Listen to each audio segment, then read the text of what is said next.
Question one is a pronoun question, and there are a couple ways of thinking about this question. First, we can think in terms of agreement, subject-verb agreement. What we have here is a clause. We are going to be replacing the subject here with a pronoun, and we have our verb. So we know that there's no agreement issue here. We can say it cuts, that would be a no change, but we can't say we cuts. We also can't say they cuts. So we're left with A and C, as it cuts through the cirrus clouds or as the plane's wing. So this may seem like it's a pronoun ambiguity question, but based on the context here, we know that it is the plane's wing that would be cutting through the clouds. In fact, we have that right here, close enough that we don't have to repeat it. So this is why number one is going to be A. Question 75 is a purpose question. And for these types of questions, which we typically find at the end of a passage, it's useful to think about test mode. This means, was this passage informative? Was it argumentative? Or was it a narrative? Was it telling a story, right? Because a passage can do one of those three things, right? And these questions are generally about that, right? Was this passage making some kind of argument? Was it telling some kind of story? Or was it informing us about some particular topic, right? So as we see here, the question is asking whether this was an informative passage, right? That's one component to this question.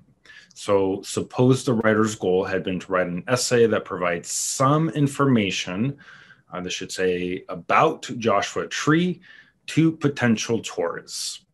Okay, so this was an informative passage, right? That's, we learned about some of the attractions that you might find in Joshua Tree. So let's look at the answer choices. A says that it does accomplish this task because it highlights the details of the people's customs and manners, right? But this passage was not so much about customs and manners. It was about the attractions that you might find there, right? We have the Institute of Mental Physics, and we have the Outdoor Art Museum, right? These are the two attractions that are discussed here. So we know that it's not about customs or manners. As we see here with B, this is about the people and the attractions, right? This is why B is our correct answer.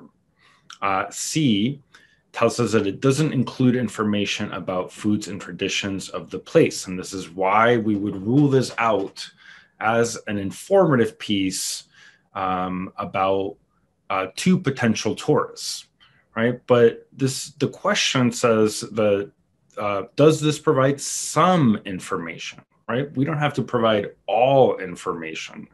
So the fact that this is true, that it doesn't talk about foods and traditions, doesn't mean that the essay was not informative about this particular topic, right? So we can rule out C. And D says no, because it primarily focuses on art and the quality of the museums there. We know that one of the paragraphs, and the first body paragraph, is about non-traditional religion, right? The Institute of Mental Physics. So this doesn't just primarily focus on art. It does talk about other attractions, right? And again, that's why our correct answer is B. Question 3 is a punctuation question, and it's one where we have to think about sentence structure. So let's read over this sentence and think about its different components. So it's breathtaking. It's breathtaking. Here we have a subject and a verb. It is breathtaking. We could end the sentence there, so we know that this is an independent clause. And we have an independent clause followed by a conjunction, but my thoughts are tugged down to the ground. my thoughts here, that's our second subject, and we have our verb are, tugged down to the ground. We could, again, just end the sentence there. Okay, so this tells us that we have two independent clauses, and they are joined by a conjunction. But in this case, we need one other thing, and that is a comma. Okay, so we can eliminate A, no change. We are missing the comma. B, the comma is misplaced. We know that the comma should go before the conjunction. C, we can sometimes use a semicolon to join independent clauses, but we wouldn't use a conjunction as well, right? We have to decide either a semicolon or a comma and a conjunction, and that's not the case here, so we can get rid of C. And as we see with D, we have a comma and a conjunction, and that is why D is our correct answer. Question 4 is a punctuation question, and one where we have to think about the different clause structures that we have. I'm going to start here with my thoughts are tugged down to the ground. So this is an independent clause. Thoughts here is the subject. Are is the verb. And with F, no change, we have because I'm impatient to get to the destination of my annual excursion. So what's important to note here is that we have a subordinator as a subordinating conjunction, and that's going to give us an independent, dependent clause structure. But when that is the case, we simply need the subordinator. This comma here would be incorrect. That's a comma splice. So we can get rid of F.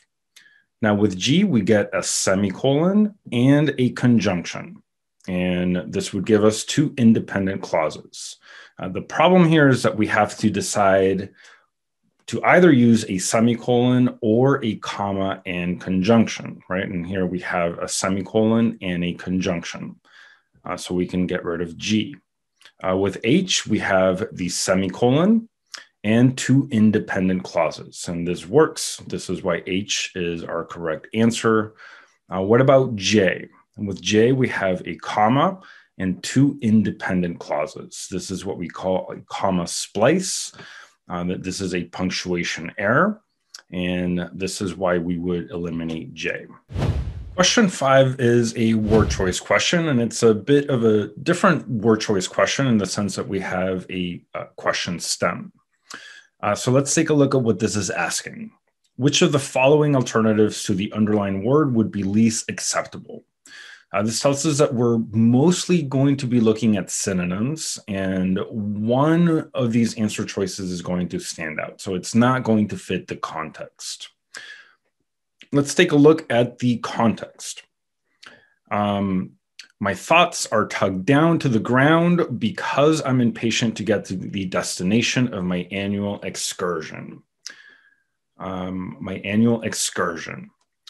So if we look at the other answer choices here, we have course, journey, and adventure. If we were to perhaps choose a word on our own, here I might say my annual trip, right? Excursion, trip, journey, adventure, these words have similar meanings, right? At least in this context. The only one that does not fit is course. Because course is something as a word that we might use to modify or characterize these other answer choices, right? So we might say over the course of the journey, right? So course kind of implies a measure of time in a sense that doesn't really work with this context. And that's why B, course, is our correct answer. Question 6 is a verb question. There are a couple of things going on here. We have to think about verb tense. We have to think about subject-verb agreement as well. So I've typed out the beginning of the sentence here just so that we don't have to scroll back. So it goes over 10,000 meters below me, blank, the most magical place on earth. So one thing to note about this sentence is that it's an inverse sentence structure, which means that the subject here is at the very end. That means that the subject here is going to be magical place on earth, or the most magical place on earth. Okay, so we have a singular subject. Okay, that means that we can eliminate H, because we wouldn't say the most magical place on earth are, right? That's going to be an agreement issue. We can get rid of H. We can also think about the verb tense. This is a narrative. It's a narrative passage, and it's told in the present tense. That means that we can eliminate H, had laid. This is going to be the perfect tense. And that's not used in this passage, right? We want to maintain the same verb tense throughout, ideally. And if we were to look back at the beginning, the narrator uses the present tense.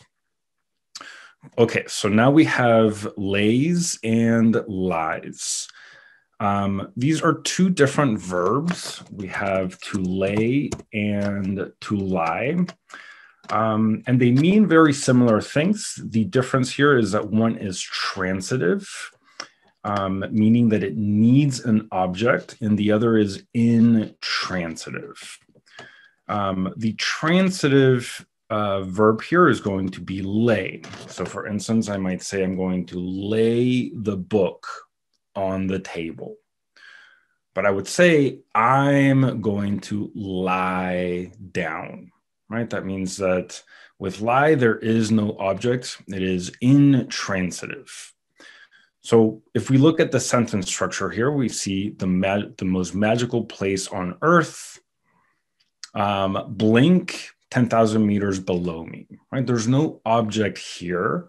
The most magical place on earth isn't acting out on the verb as we do when we say, I'm going to lay the book on the table, right? So this means that we can eliminate F. Our correct answer is going to be G. Over 10,000 meters below me lies the most magical place on earth. Question 7 is a purpose question, and more specifically, it's a topic sentence question. So we're asked to provide the answer choice or select the answer choice that provides the best opening to this paragraph. So let's take a look at what this is about. I know it's not Disneyland, but every spring the snow on the Haugschwab Mountains does as snow is wont to do and melts. So then we get the Gruner See floods. The snow melt submerges everything, turning the sea into an enormous, or the See into an enormous swimming pool. Then we're told that the water rises by almost 10 meters. Okay, so this is about the Green Lake, as it is called, the Gruner See, which happens when there is this flooding event. Okay, so that is the focus of this paragraph, the topic of this paragraph. If we look at the answer choices with A, no change, it's a lake in Austria called Gruner See, Green Lake.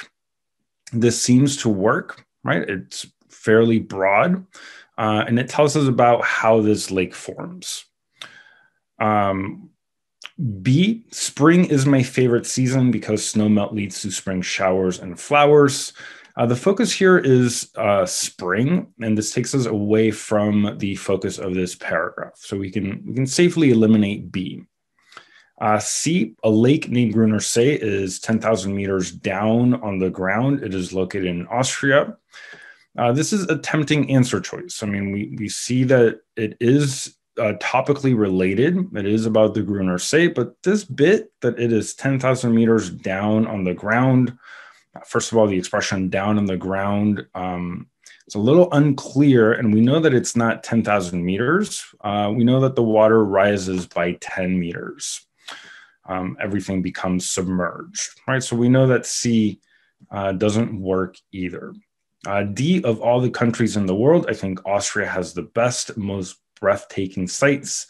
The focus here is Austria. And the sites that Austria has to offer, this would be a little too specific for this answer choice, so we can eliminate D. That means that our correct answer here is going to be A. We know that this fits and it frames the discussion of this paragraph. Question 8 might seem like a verb question, but I think we can think of it as a word choice question because our answer here is not actually a verb. It is a participle or adjective. And that is going to be won't. To say that snow is wont to do, essentially we're saying as snow is prone to do.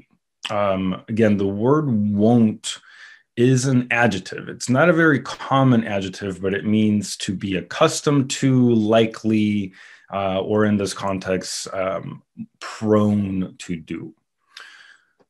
So that's going to be our correct answer. We know that want, this comes from the verb to want, but we already have a verb here, right? So that's going to be an issue. Also, want would be a plural conjugation, right? We want, they want, and here we know that we're talking about snow. So we can eliminate F. Want, this is a little bit closer in the sense that it's singular, but again, we already have our verb, and that is. What we need here is a participle or adjective. Won't, this word actually also exists. I mentioned that won't is a participle. It's an adjective, but it also has a verb form. So that would be a conjugation of that verb in the singular form, but again, our verb here is. So we need a participle, and that is why H is our correct answer. Question 9 is a purpose question. And here we have a question stem, so let's begin there. The writer is considering deleting the underlined sentence from the essay. The sentence should not be deleted because it does which of the following? So let's take a look at the sentence. The water level rises by almost 10 meters. An Olympic pool at only 2 to 3 meters deep has nothing on the say. We can tell that this is a comparison, right? And it's giving us an Olympic pool, something with which we might be familiar, to get a sense of how significant this is, right? That this is a 10-meter rise. So let's take a look at the answer choices. A says that it creates a certain tone that suggests the reader should be in awe. I'm going to come back to this answer choice, but I just want to emphasize this word here or highlight this word should. These are words that should be kind of red flags because they imply some kind of value judgment. And our correct answer is never going to be a value judgment, right? Something along the lines of readers should be able to do this, readers should be able to do that. The paragraph would be too long, too short, right? These are value judgments. We want our correct answer to be something much more objective. Okay, so let's look at the next one. B tells us that it sets up an important comparison. That's what we identified that will be expanded upon. We know that this is true. If we continue reading, it tells us that its area doubles from 2,000 square meters to 4,000, the equivalent of just over 3 combined Olympic pools, right? This is the comparison that the sentence began. C gives examples of features of the park. We know that that's not the case, right? These aren't features of the park, but it's more about the water level rise. So let's eliminate C. D tells us that it explicitly names the power of nature as the theme of this passage. This word is very important, explicitly. If that were the case, this sentence would have to say the power of nature is a theme of this passage, right? That would be an explicit reference. So we can eliminate D. All right, so between A and B, we're going to cross out, we're going to eliminate A. Again, this is kind of a value judgment, and B is much more objective. We know that this is something that it truly does, is that it sets up the comparison that the next sentence is going to continue. Right, that's why for number 9, our correct answer is B. Question 10, we can think of as a pronoun question, easily confused words question as well. There are a couple of components here at play. So let's take a look at the sentence we have. Blank area doubles from 2,000 square meters to 4,000, the equivalent of just over 3 combined Olympic pools. So the area of what exactly? Well, we're talking about the lake, right? The area of the lake. Area here is our subject, and doubles is the verb, right? So this means that we need a possessive pronoun, the area of the lake, right? We're going to say its area. That's why F is our correct answer, right? This is the possessive pronoun that we need, its area. Why not G? Because this is a contraction for it is. But as I mentioned, we already have a verb here, and what we need is a possessive pronoun. So we can get rid of G. H, we could say the lake's area doubles, but this is incorrect. This is a plural noun, lakes, and we're just talking about one lake, right? So for this to be correct, we would have to put the apostrophe after the E and then the S. So we can eliminate H, and J doesn't work because there is a plural possessive pronoun, and what we need is singular. And again, that's why F, its, is our correct answer. Question 11 is a modifier question. Some of the issues we see with these answer choices include misplaced modifiers, as well as dangling modifiers. So let's start with a no change. I swim over the paths when the sea is flooded happily. Happily here is misplaced. Perhaps what would make more sense here is to say I swim happily, or I happily swim. But flooded happily, that's a misplaced modifier issue. So we can eliminate A. B, happily taking joy in evading the mundanity of walking. This here is what we call a participle phrase, right? This is not a clause. This is a participle phrase. And in writing, the participle phrase always modifies the subject, or it should modify the subject. When it does not, that's what we call a dangling modifier. So this sentence, B, is implying that swimming was happily or is happily taking joy in evading the mundanity of walking, right? Which does not make sense. We can eliminate B. C, taking joy in evading the mundanity of walking. Again, we have a participle phrase. And we have I as a subject. So I am taking joy in evading the mundanity of walking. That works. No dangling modifier issue. I swim over the paths when the sea is flooded happily. And there's that misplaced modifier issue again. C is almost correct, but we do have that misplaced modifier issue. This must mean that D is our correct answer. So let's confirm. I swim over the paths happily.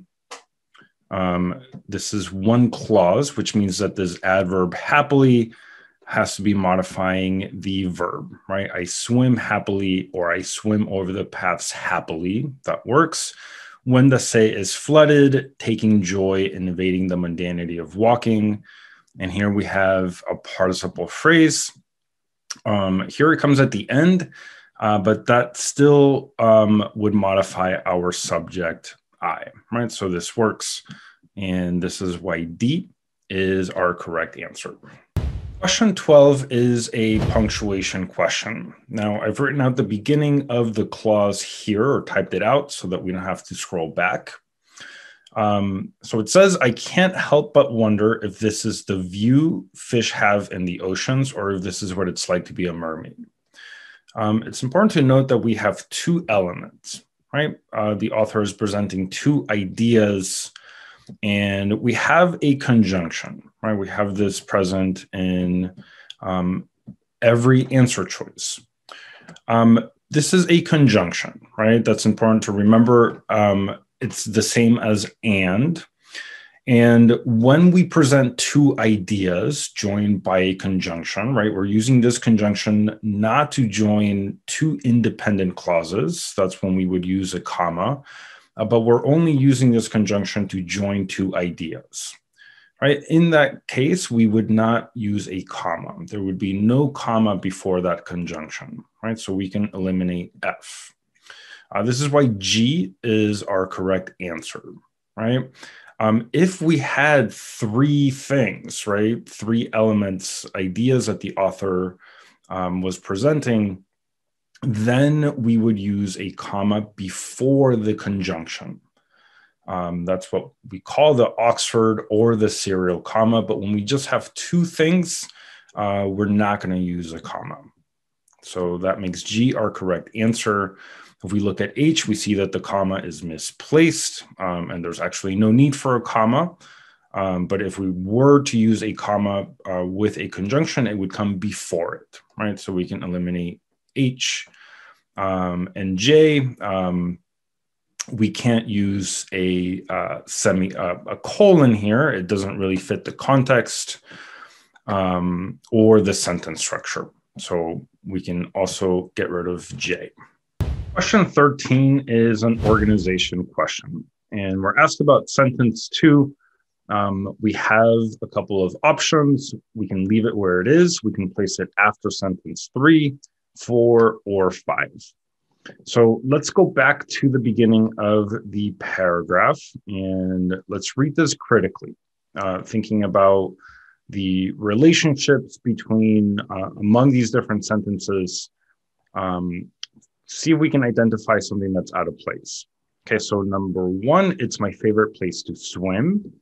I usually do a lot of thinking down there too. So 2, this works if it follows 1, because it adds information, right? The author tells us that they like to swim down there, and also they do a lot of thinking. Right? But if we get to sentence 3, we see that we've gone back to that idea of swimming, right? So sentence 2 already feels out of place. We generally want to keep those ideas together.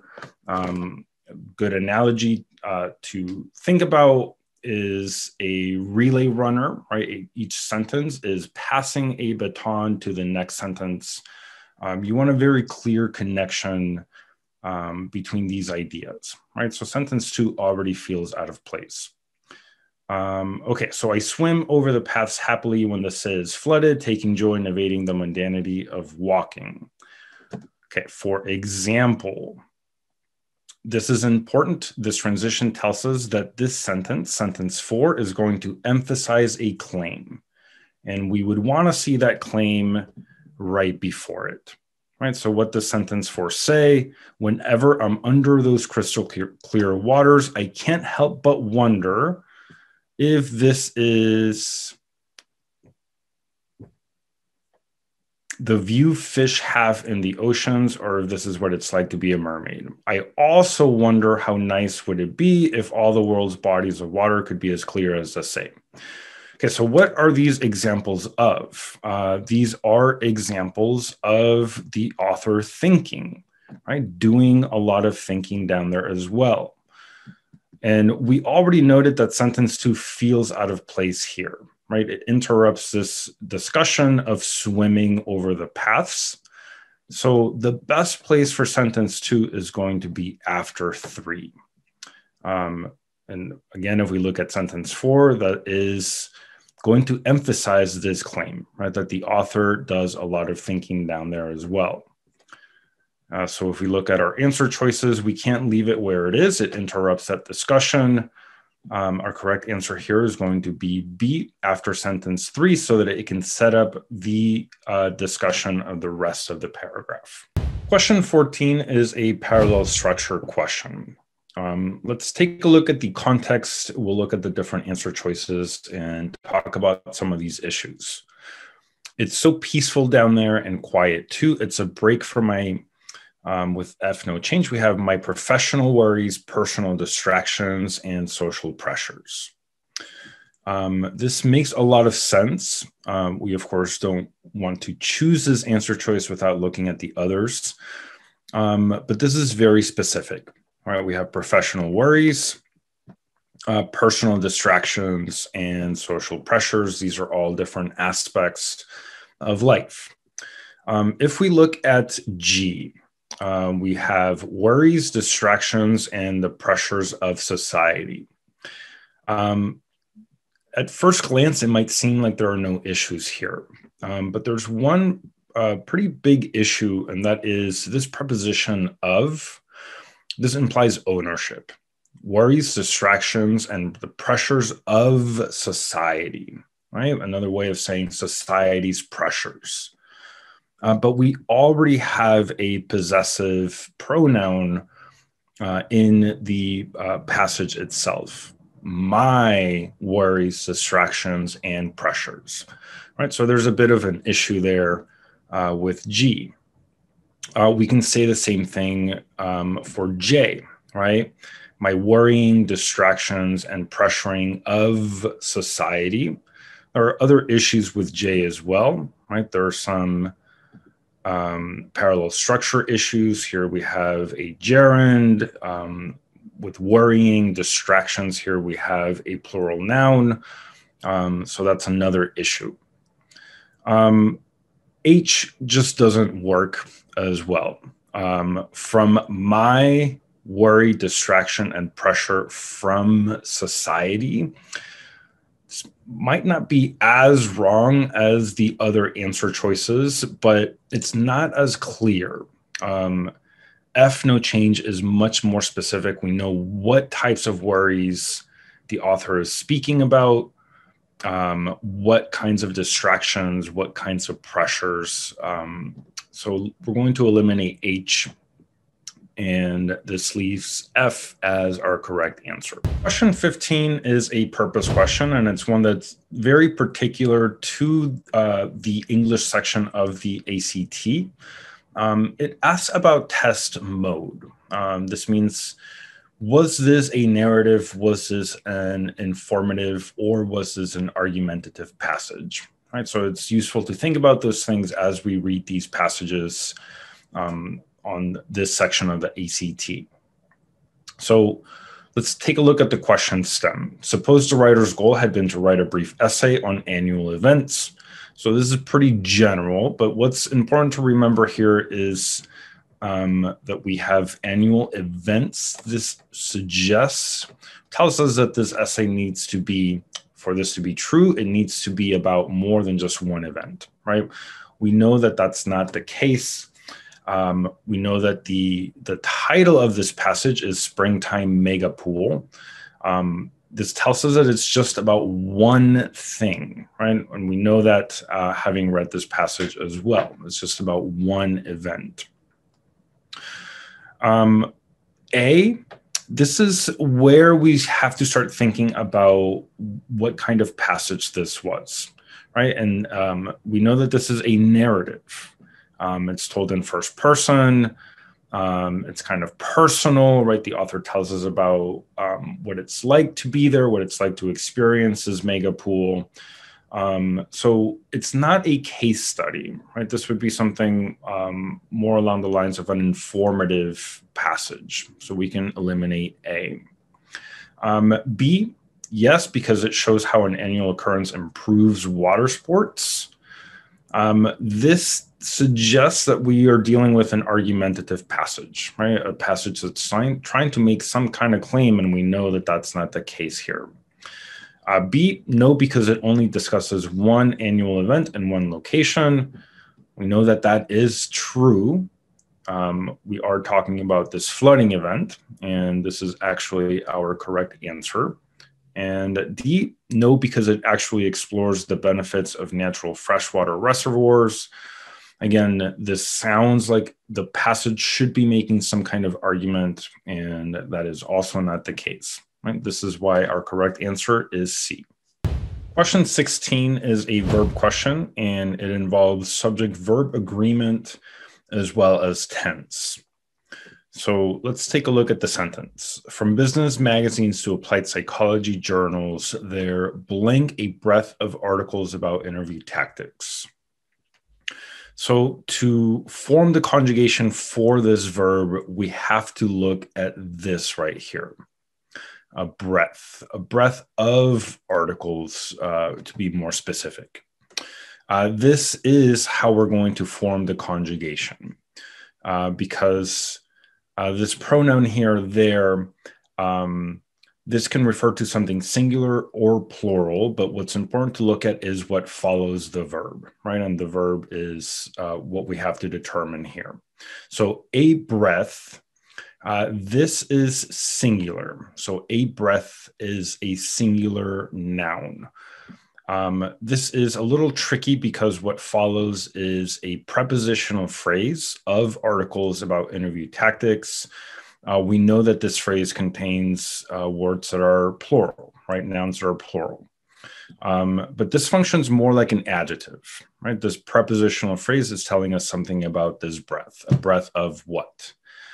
So the conjugation that we need here is going to be singular. So is would work, was would work, but H and J, these would not work, again, because we need something singular. So now we have to determine whether we need the simple present or the simple past. Well, based on the context here, we know that these articles still exist, right? If what the author is saying is that you should heed the advice in these articles. And so that means that they are here today. This should be simple present. So we can eliminate G, and that leaves F as our correct answer. Question 17 is a word choice question. And here we have a question stem that reads, which of the following alternatives to the underlined word would be least acceptable? This means that we're going to be looking mostly at synonyms, and one answer choice is going to stand out as not fitting the context. So let's take a look at the sentence. If you're hoping for that dream job or internship, it would be wise to heed the advice in these articles. What does this mean? It would be good quite generally, right? It would be wise to heed the advice in these articles. It would be good for you in a general sense. Prudent, A, B, advisable, C, profitable, and D, sensible. So we're looking for terms that mean that this would be good, a good thing for you to do in, again, a quite general sense, right? And prudent, advisable, sensible, these could all fit this context. We could all use these, we could use all of these terms in this context. The one that stands out here is profitable. Why profitable? Because this is a little bit more specific. It would be profitable. That means that you're going to make money by following this advice, right? And this changes the meaning of the sentence in such a way that we know that C, profitable, are correct answer. Question 18 is a transition question, which means that we have to think very critically and carefully about the two sentences that this transition is going to connect. So we'll start here. If you're hoping for that dream job or internship, it would be wise to heed the advice in these articles. So let's talk about what this sentence is doing, right? It's telling the reader, you should follow this advice, right? This would be a sensible, this would be a wise thing to do. The next sentence says, your psychological health may be questionable if you do not. Now, what is this sentence doing? It's doubling down on that claim, right? It's emphasizing how important this might be for the reader to follow this advice, right? So the transition that we need here is one of emphasis. So let's look at our options. F, no change. We have nevertheless. This is a type of contrast, or we would use this for a type of contrast that we call a concession. We know that that's not the case here, so we can eliminate F. Consequently, this we use for cause and effect relationships. We don't have a cause and effect relationship here. Again, what the second sentence is doing is emphasizing how important it is for the reader to follow this advice. So we can get rid of G. Rather doesn't fit neatly in any category of transition. And when that's the case, it's very unlikely that these answer choices are going to be correct, right? So what is rather used for when we present another option, right? But again, this is an emphasis, not another option in that sense. Indeed, J, we use indeed for emphasis, and that's the relationship that we have here. And that's why J is our correct answer. Question 19 seems like a verb question, but this is actually a parallel structure question. What makes this question perhaps a little tricky is that all of these answer choices work with the subject, right? We can say participants will be asked, participants had been asked, they were asked, or they were to be asked. This is perhaps a little wordy, but these are all technically grammatically correct, right? So how do we determine what the correct answer should be? Well, if we look at the next clause, starting here, while other participants were tasked.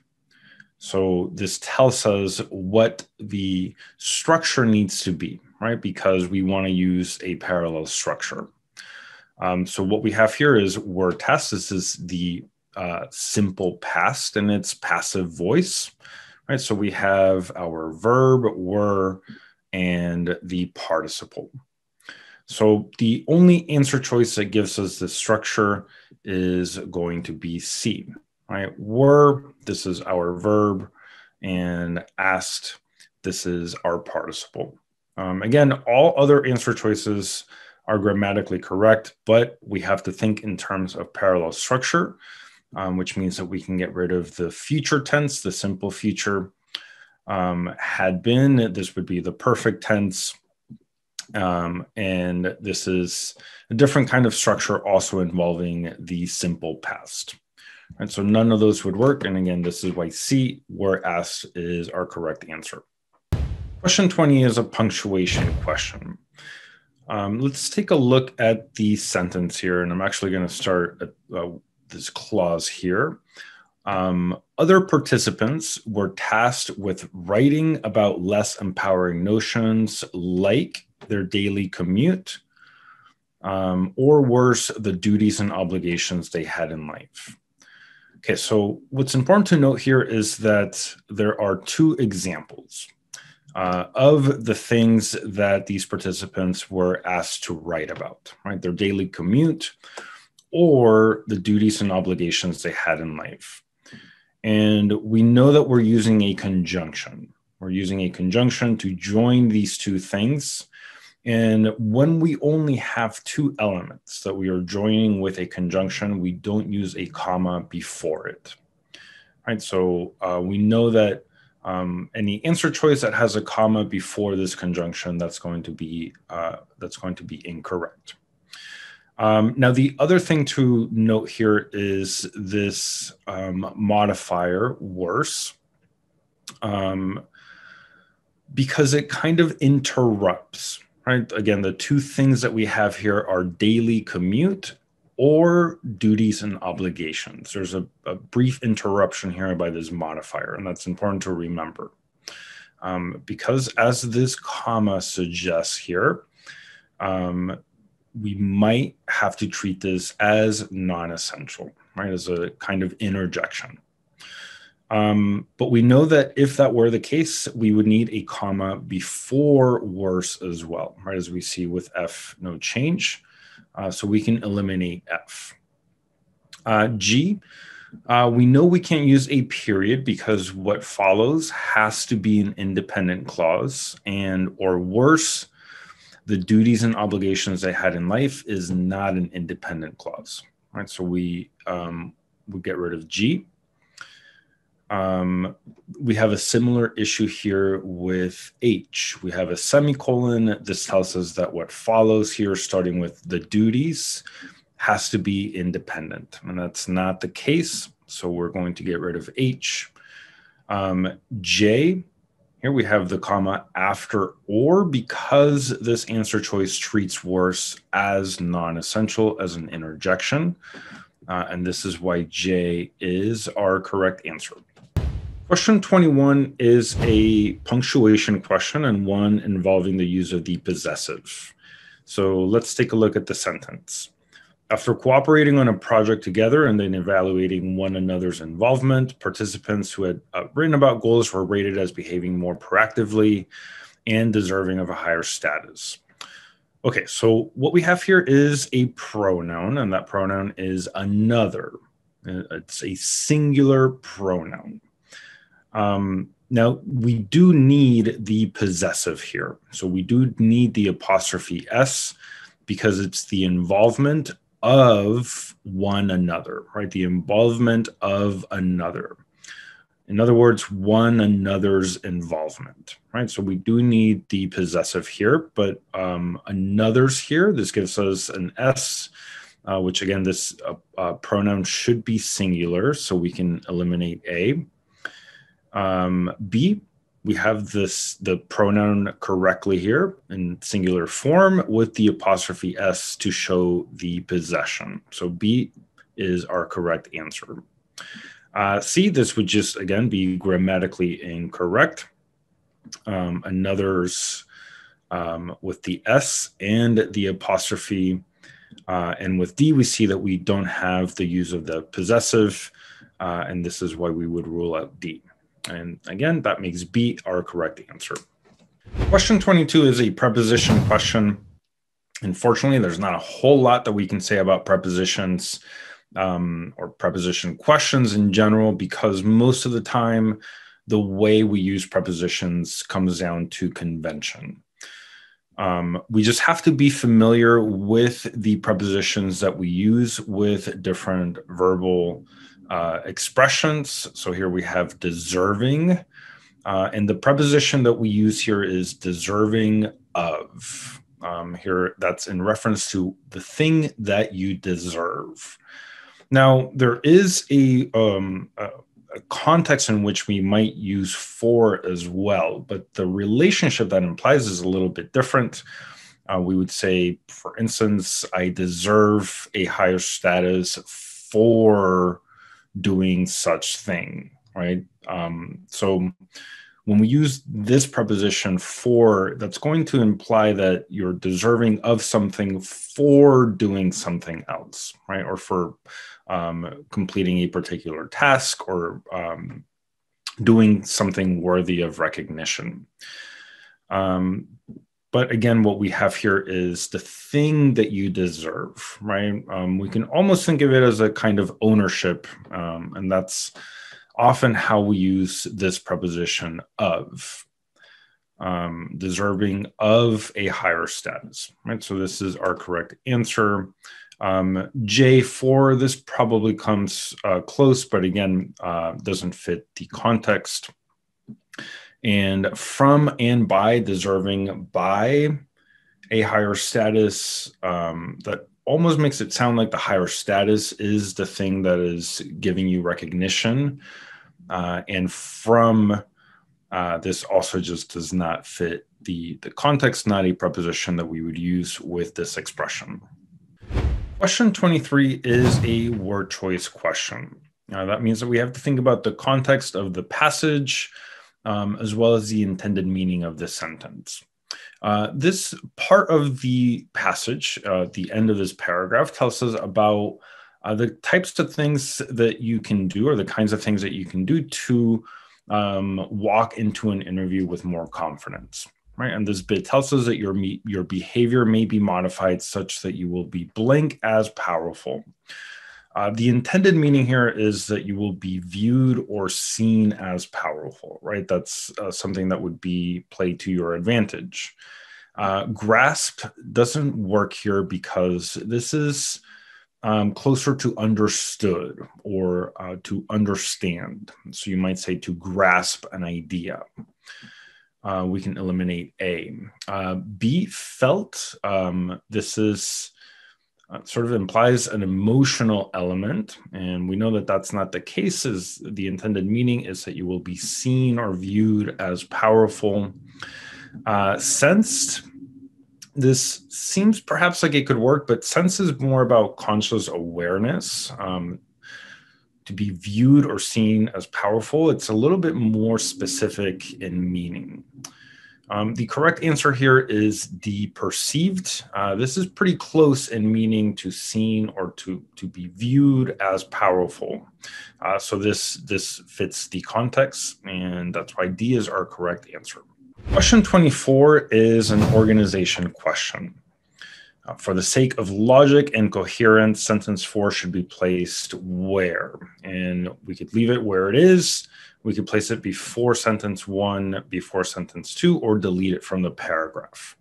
So we know that the answer here is H, that we should place it before sentence 2. So let's go back and talk about why that is the case. A couple things that we can note here.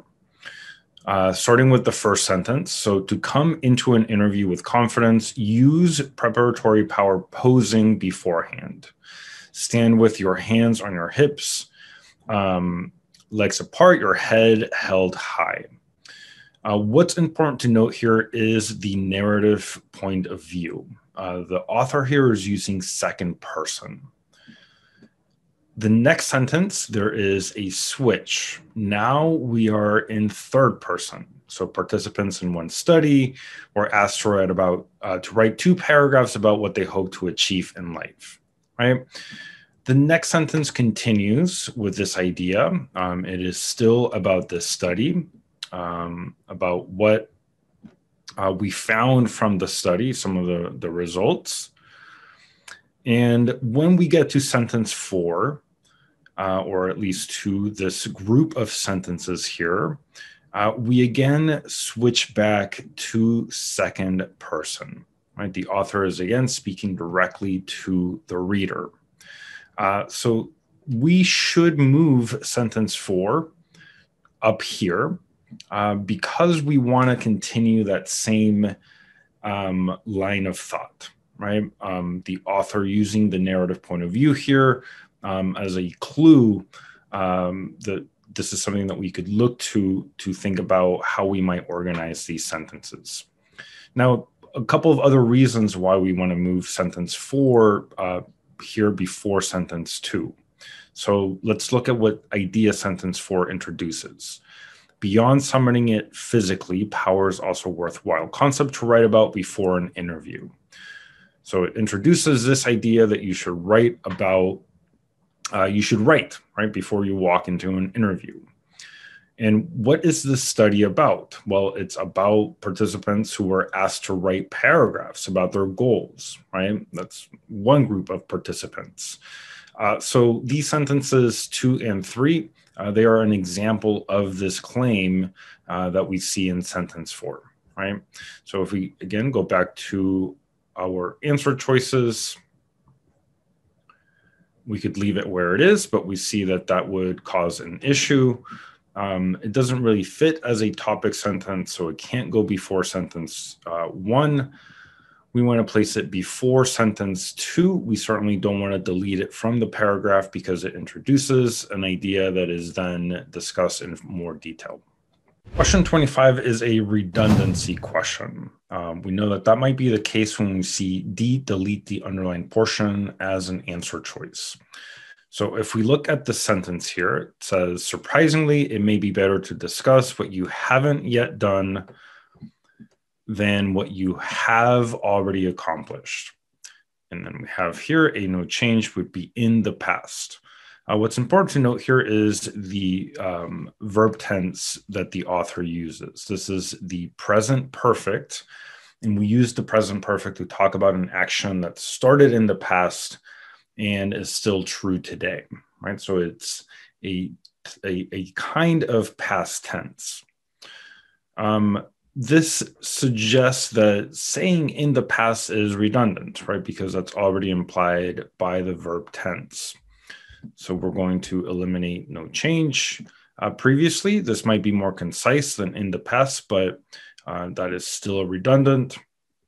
And prior, that would also be redundant, right? So here with 25, we want to delete the underlined portion. Question 26 is a transition question, which means that we have to look at these two sentences very closely to know what the relationship might be. So first, in one study, participants rated applicants as fair if they had both a history of achievement as leaders and 2 years of job experience. Then we're told that applicants were rated as excellent if they had scored well on leadership potential tests, even when they had no job experience. Okay, so what are the things that we can compare here? So we can compare how these participants were rated, so as fair and as excellent. And we can think of these as contrasts, right? These are different things, and one is better than the other, right? So we can think of that as a contrast. The other important element here is the criteria. So we have history of achievement as leaders and 2 years of job experience compared to no job experience, right? And again, we can think of these as contrasting elements. That means that the transition that we need here is one for contrast, and as such is used for cause and effect relationships, so we can eliminate F. We know, however, is used for contrast, and that's why G is our correct answer. Likewise, this is used for additional information that's not going to fit. And either way also doesn't fit this context.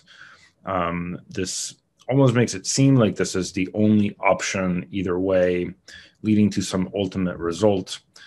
Either way is also not a transition that fits neatly in any category, right? And oftentimes those answer choices are not going to be the correct answer. Again, here we need a contrast, and that's why G is our correct answer. Question 27 is a purpose question. We have a question stem here, so let's start there. Which choice best supports the argument that unknown behavior seems more important than known behavior? So some key terms here: unknown behavior and more important than known behavior. Okay, so let's look at our answer choices and think of them in relation to this question. So we have a no change likability. So we have likability tests, and presumably this is a likability test is based on qualities that are known, right? So that doesn't seem to fit what the question is asking. B, potential. So your potential is what is unseen, right? Your potential is what you could do in the future. This one certainly fits. Engagement tests. The assumption here is that you are presently engaged. This is something that we can test that is not necessarily unknown, because your level of engagement would be pretty apparent and measurable. And accomplishment, this is about the things that you have done, right? So this is known.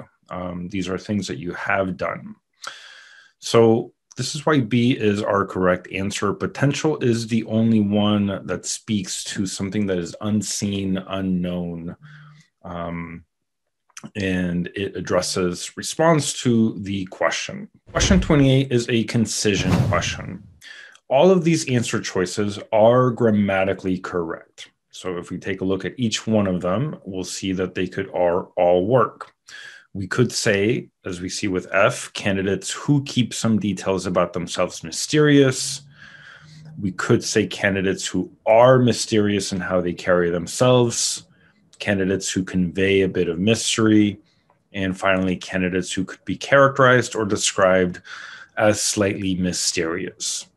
And the meaning is pretty much the same with all of these answer choices, right? So when everything else is equal, there are no punctuation issues, no grammatical issues, our correct answer is going to be the most concise. And that in this case here is H, and that is our correct answer. Question 29 is a preposition question, and unfortunately, there's not a whole lot that we can say about preposition questions because preposition use is pretty conventional, really not governed by rules. So we have to think about the context. Here we're saying to conjure strength. We know the correct answer here is no change through writing and standing exercises. This is the preposition that we would use here because we are implying some kind of process, right? You draw strength through writing and standing exercises. That's perhaps how we can think of this question, of this sentence. Okay, so the preposition that works here is through, conjure strength through writing. That's why A is our correct answer, whereby, at, and within.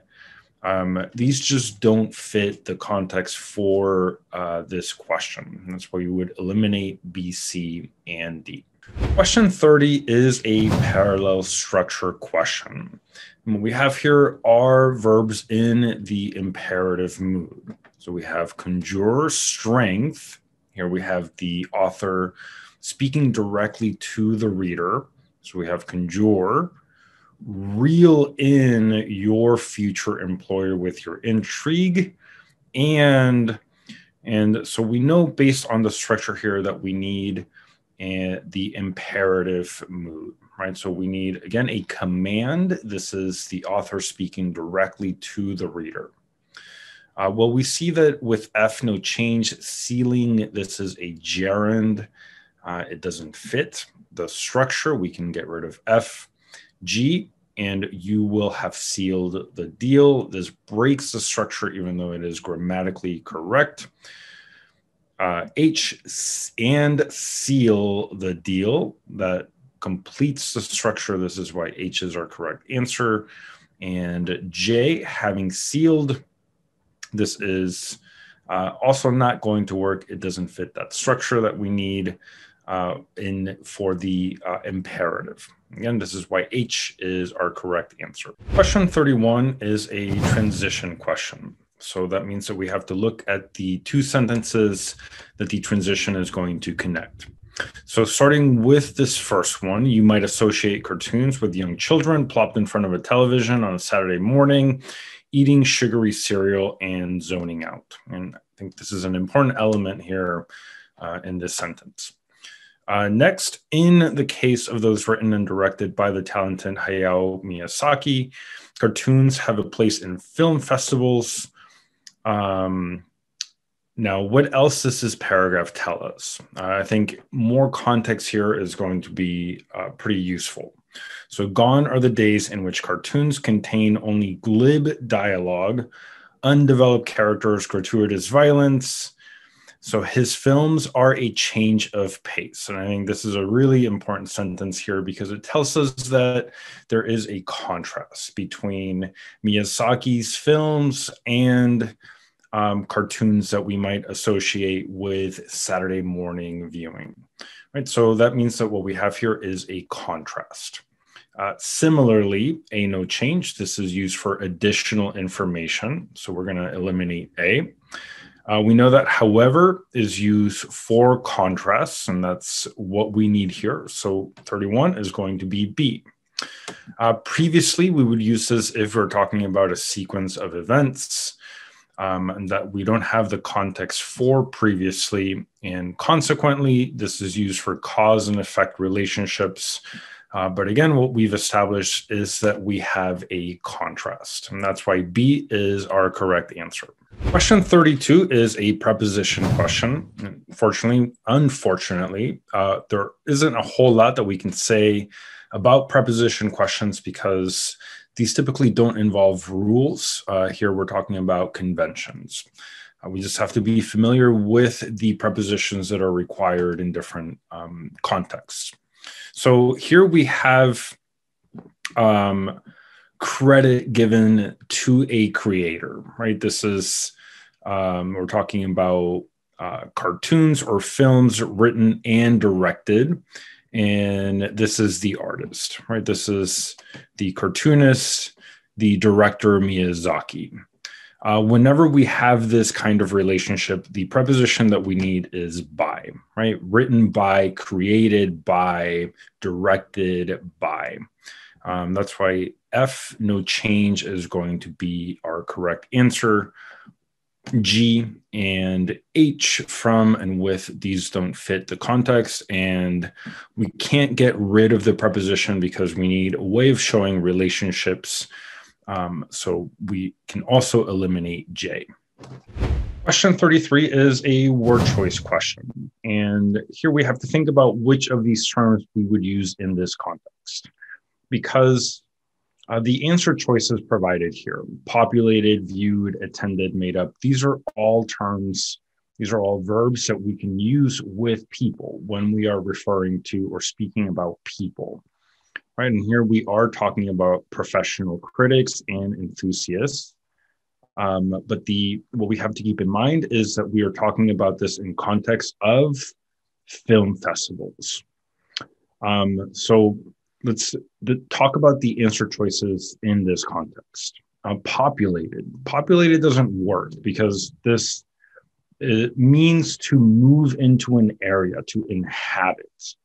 And that's not typically what we do at a film festival. We would say that we attend, we go to a film festival, right? So we can eliminate a no change. Viewed. We may view a film at a film festival, right? But we wouldn't say that professional critics view film festivals or that they viewed festivals. So we can also eliminate B. Attended. I mentioned this a minute ago. We can say that you went to a festival, you attended a festival. That's why C here is our correct answer. Made up. We can talk about people making something up, like made up a committee, right? But this is not the context for made up. And again, that's why we can eliminate D. Question 34 is a parallel structure question. And here I think it's useful to think about parts of speech. So let's take a look at the sentence. Gone are the days in which cartoons contained only glib dialogue. We have an adjective and a noun. Undeveloped characters. Again, an adjective and a noun. Gratuitous violence. Adjective, noun. Or, and then we get to our question. Well, we know, having looked at the structure of what's presented here, this list of items, so these elements, we know that what we need is adjective, noun. That's the kind of structure that's going to give us the correct answer. So if we look at F, no change, plots that are predictable, here we have a noun, a relative pronoun, a verb, and an adjective, right? So this takes us, this is grammatically correct. It breaks the structure. We're going to eliminate F. G, a tale with a plot. We can see again that we are not following that structure that we need, adjective, noun. H, so we have an adverb, this comes close, but we also have a comma here, which should not be there. So we can eliminate H. With J, we have predictable, that's our adjective, and plots, that's our noun, and that is why J is our correct answer. Question 35 is a word choice question. It means that we have to look at the sentence and perhaps at the paragraph to get a sense of the context. So Miyazaki's work was largely blank until he was 50 years old, when he released the film Princess Mononoke. Princess Mononoke had been the highest grossing film in Japan until Titanic was released and would go on to be loved internationally for its simple yet mesmerizing style. So, what does this tell us about what happened when Miyazaki turned 50? So, this suggests what we can infer is that his work became popular. This is tell us, right? This film became or had been the highest grossing film in Japan. So that speaks to its popularity. That means that what the word that we need here is something that implies not being very popular and unknown, right? If something is unknown, that means that it's not very popular. It's why A is our correct answer for 35. Why not the other answer choices? So infamous, this means something along the lines of notorious, right? So you're well known for perhaps doing something bad. So infamous wouldn't work. It doesn't fit the context. Elusive, this also doesn't fit the context. Elusive is something that avoids or tends to avoid being seen or understood, comprehended. We might talk about an elusive animal, one that it's very rare to see it out in nature. And incognito, this means that you are concealing your identity. So that just doesn't fit the context here to talk about his work. Again, that's why A is our correct answer. Question 36 is a verb question. And there are a couple of elements that we have to think about, including tense and agreement. So let's take a look at the sentence for context and so that we can identify the subject as well. So we have Princess Mononoke, blank, the highest grossing film in Japan until Titanic was released and would go on to be loved internationally for its simple yet mesmerizing style. Okay, so the subject here is Princess Mononoke, this film. And what's important to note is that we have another verb, and that is this one here, until Titanic was released. Was released, this is the simple past.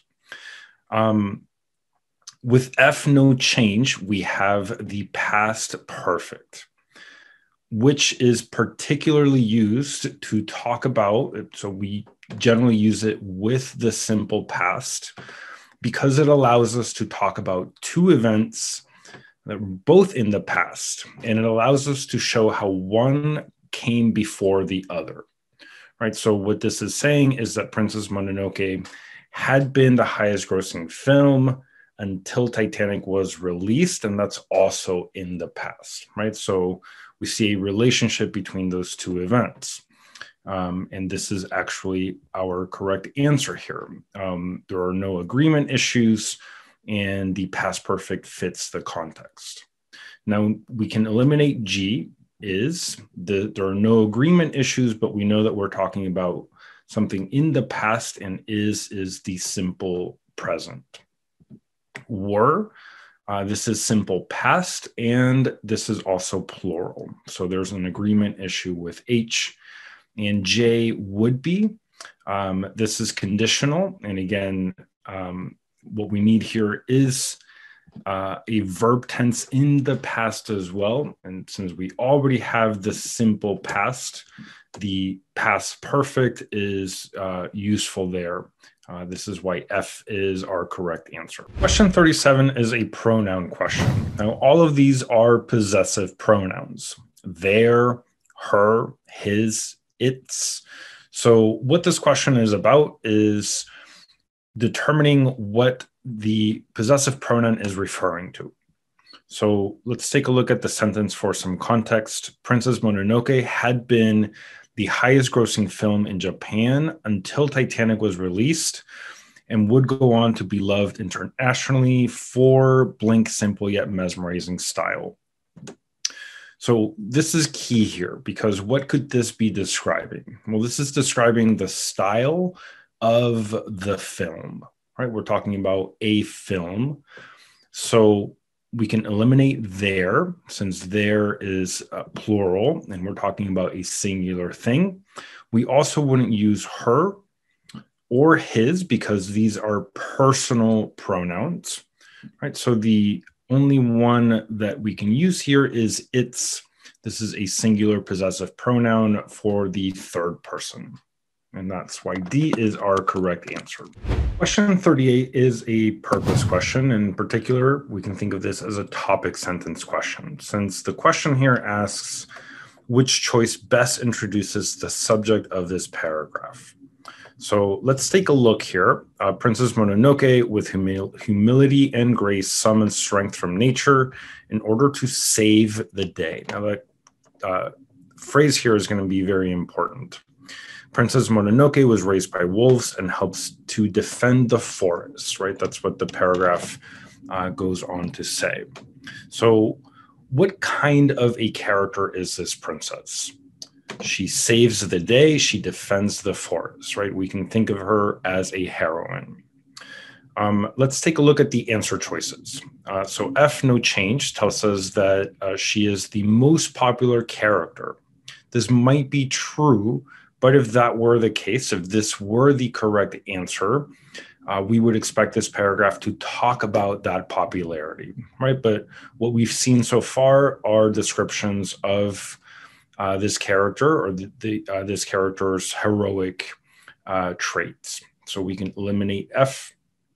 G is one of Miyazaki's more unusual characters. That might be the case, right? I mean, this tells us that she was raised by wolves, but the key thing here, the main idea, and again, we see this in a couple of sentences, is that she saves the day, right? So G might seem like a good answer, but as we'll see here, there is a better answer. H says that she is a character not befitting of Miyazaki's style. This, we would expect a comparison of styles in this paragraph if H were the correct answer. J is one of Miyazaki's many heroines.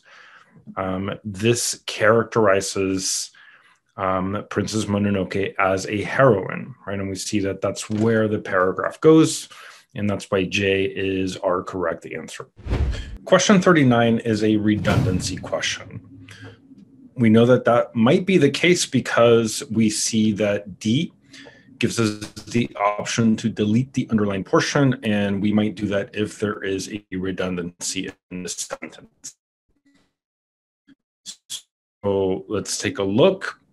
We're told that Princess Mononoke was raised by wolves and helps to defend and protect the forest against human encroachment. To defend and protect here, this would be repetitive, is redundant, because there may be subtle and very, very subtle differences in meaning between these two terms, but for what the term is supposed to achieve here, this would be redundant. So we can eliminate A.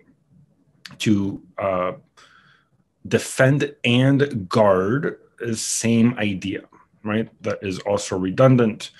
Again, there might be very, very subtle differences in meaning here, but for the purposes of this sentence, the intended meaning here, all of these would be redundant. So what we want to do is delete the underlined portion. That's why D is our correct answer. Question 40 is a concision question, but we can also think of this as a pronoun question. And that is because we have a relative pronoun right after the question. Now, a relative pronoun is different from a regular pronoun in that it repeats and replaces a noun.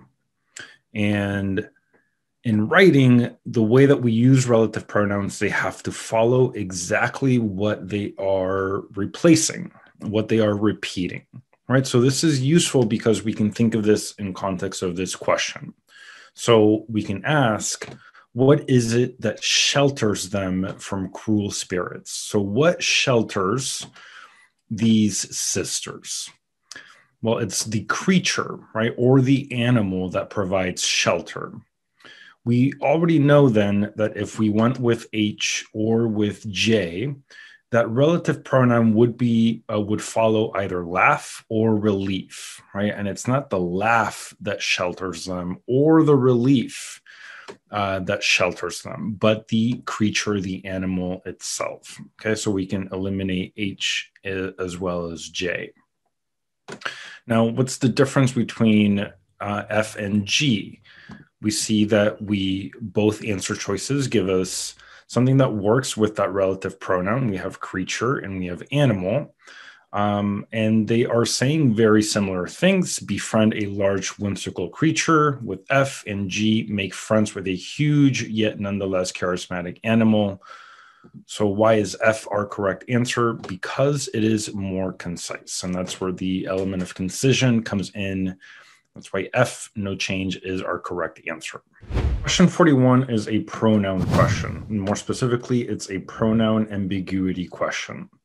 So as we see here, this sentence introduces a new film, Spirited Away. Now we might infer that this is Miyazaki's film, and so we might think, okay, we can just say his, right? But we want to be absolutely certain. We don't want to leave any ambiguity, potential ambiguity. Okay, so we're going to eliminate a no change because his here, even though we might be able to make that inference, is not explicit enough. It's not clear enough.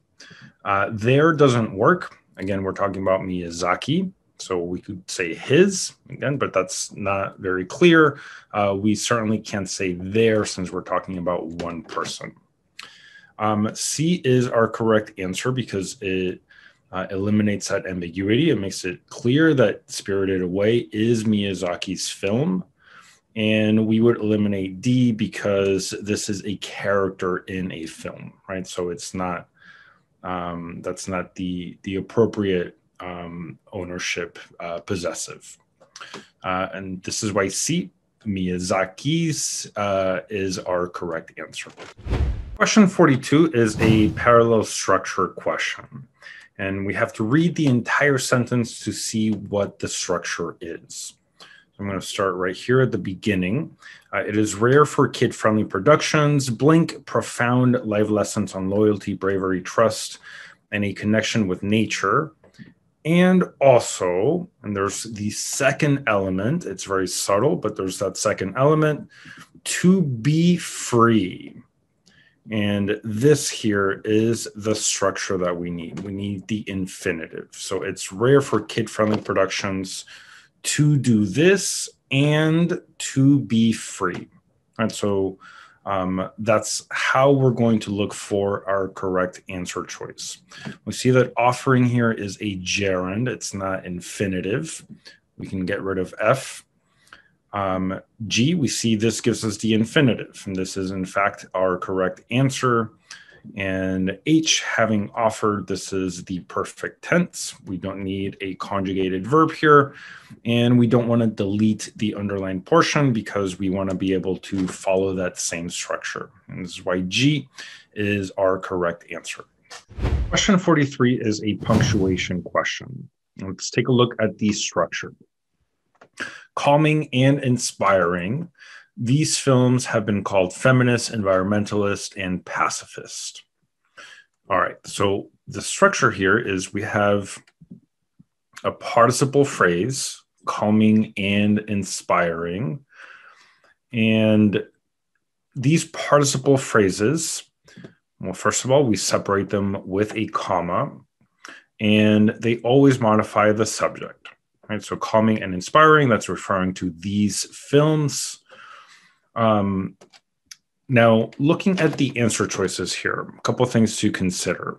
We have two elements, right? We have calming and inspiring, and they're joined by a conjunction. So we are not going to use a comma before that conjunction. We would only do that if we have three elements, three or more elements, right? But when we have just two, there's no comma there.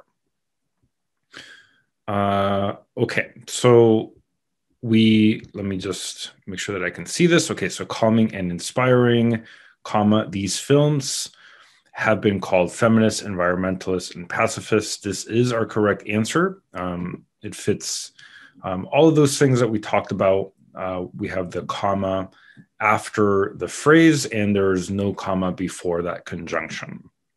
So let's look at the other answer choices. B, calming, comma, and inspiring. So there's a misplaced comma. Calming and inspiring, although this is correct, they here would produce some ambiguity. So we want to make sure that we specify that we're talking about films.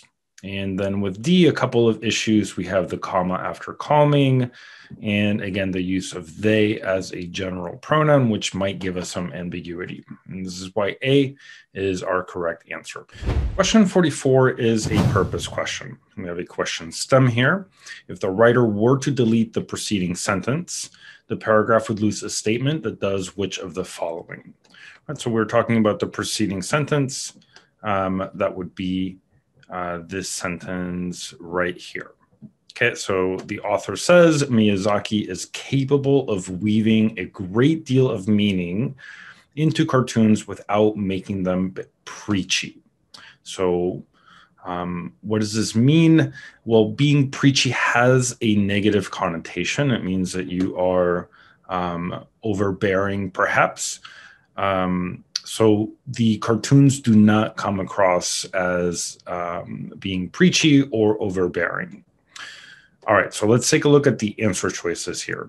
F says that this clarifies that the morals in Miyazaki's films do not come across as overbearing. That is what being preachy or not being preachy here would mean. This is why F is our correct answer. Okay, but let's look at the other answer choices.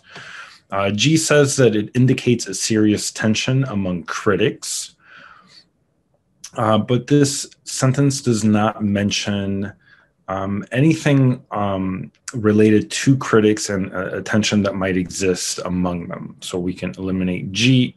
H says that it underscores a misinterpretation of Miyazaki that is common among viewers.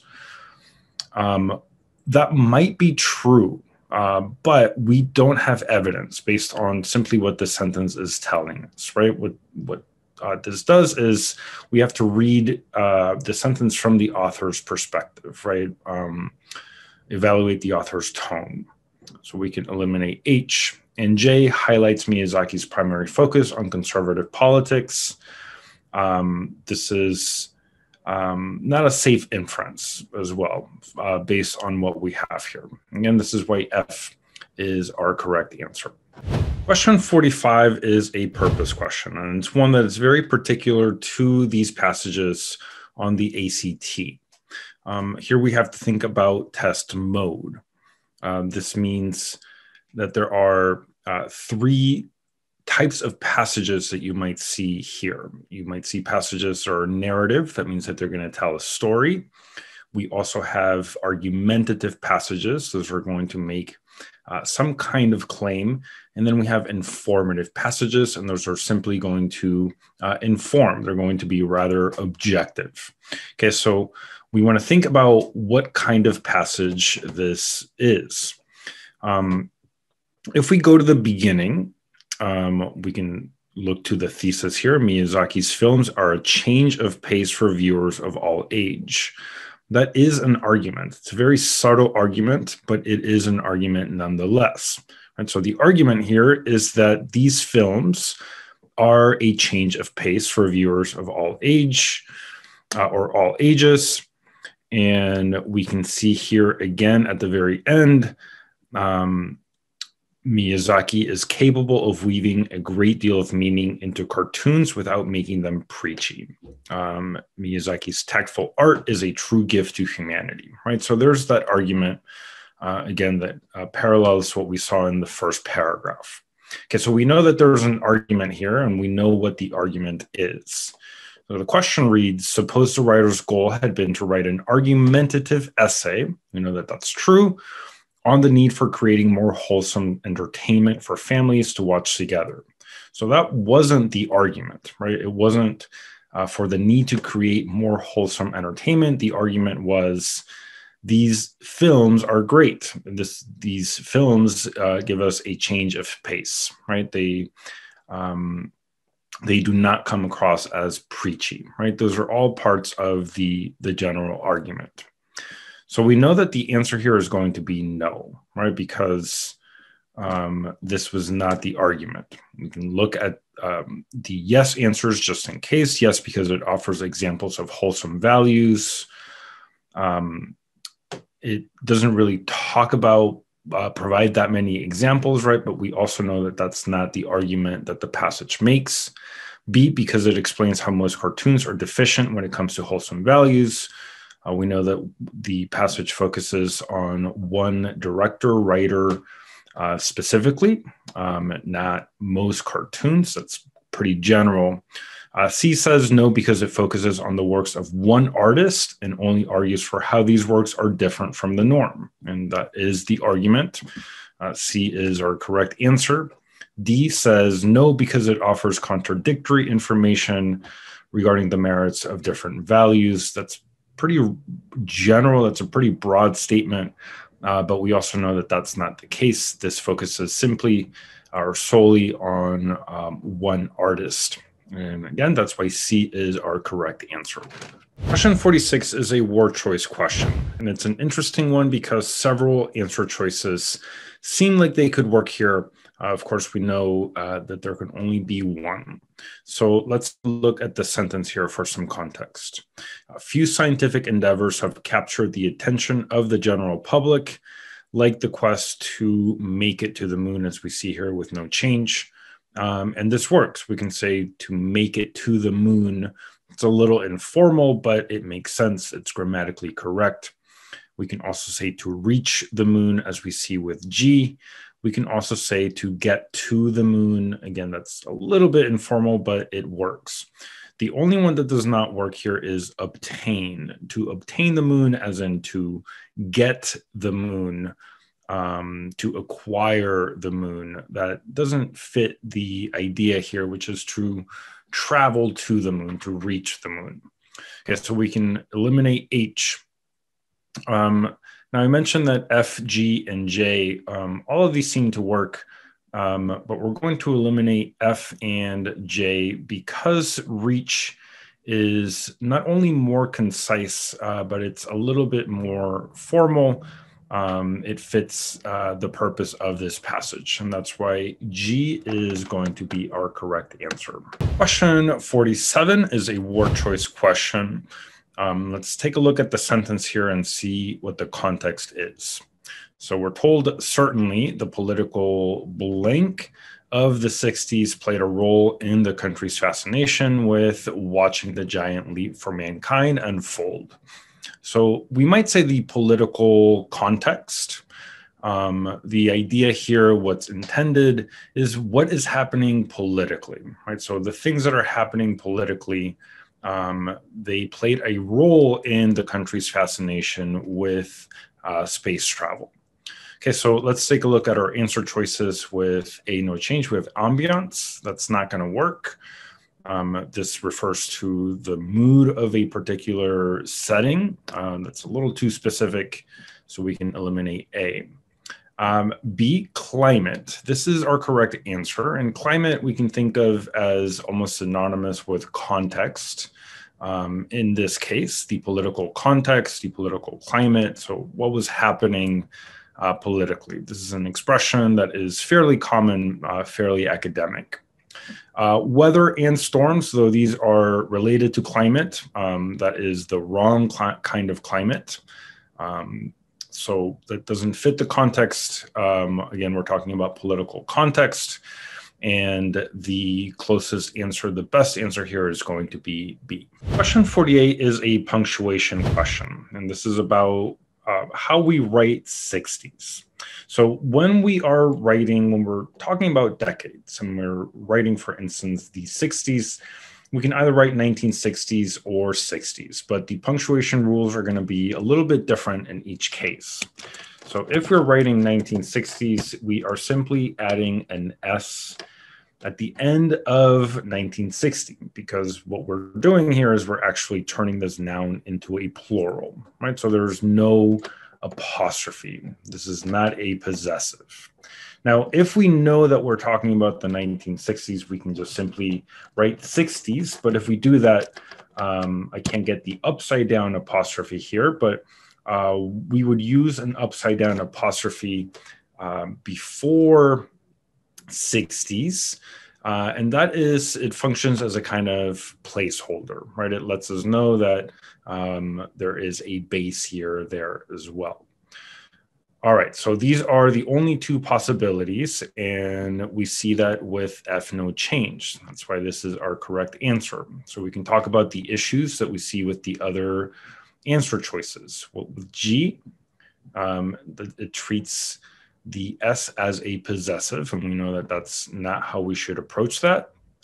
With H, we are missing the apostrophe, so that's we can get rid of that as well. And with J, we have an apostrophe after the S, and that would also be incorrect. Question 49 is a purpose question. So we have a question stem here. Let's see what this is asking. If the author were to delete the underlined portion, the passage would primarily lose what? So this here is the underlined portion. Let's take a look at the sentence as a whole. So although we have reached the moon, scientists have not stopped innovating ways to expand our knowledge. Okay, so a couple things to note here. Sentence structure, we have a dependent clause followed by an independent clause. And we know that's the case because of this word, although. This is a subordinating conjunction, but what's perhaps more important here is that it's also a transition, right?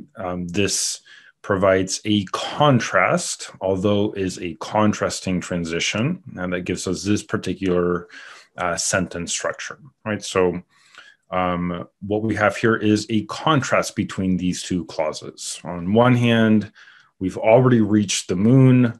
On the other hand, this doesn't mean that scientists have stopped innovating ways to expand our knowledge. Okay, so let's take a look at the answer choices. A says that we would lose a claim regarding a controversial subject underlying the main claim. This is not a very clear answer choice. It's not clear what the controversial subject would be here, but it's a fairly established fact that we've reached the moon, right? That we've gone to the moon. So this doesn't really work. B says that this is a transition from the first part of the paragraph to the main idea. The key word here, of course, is transition.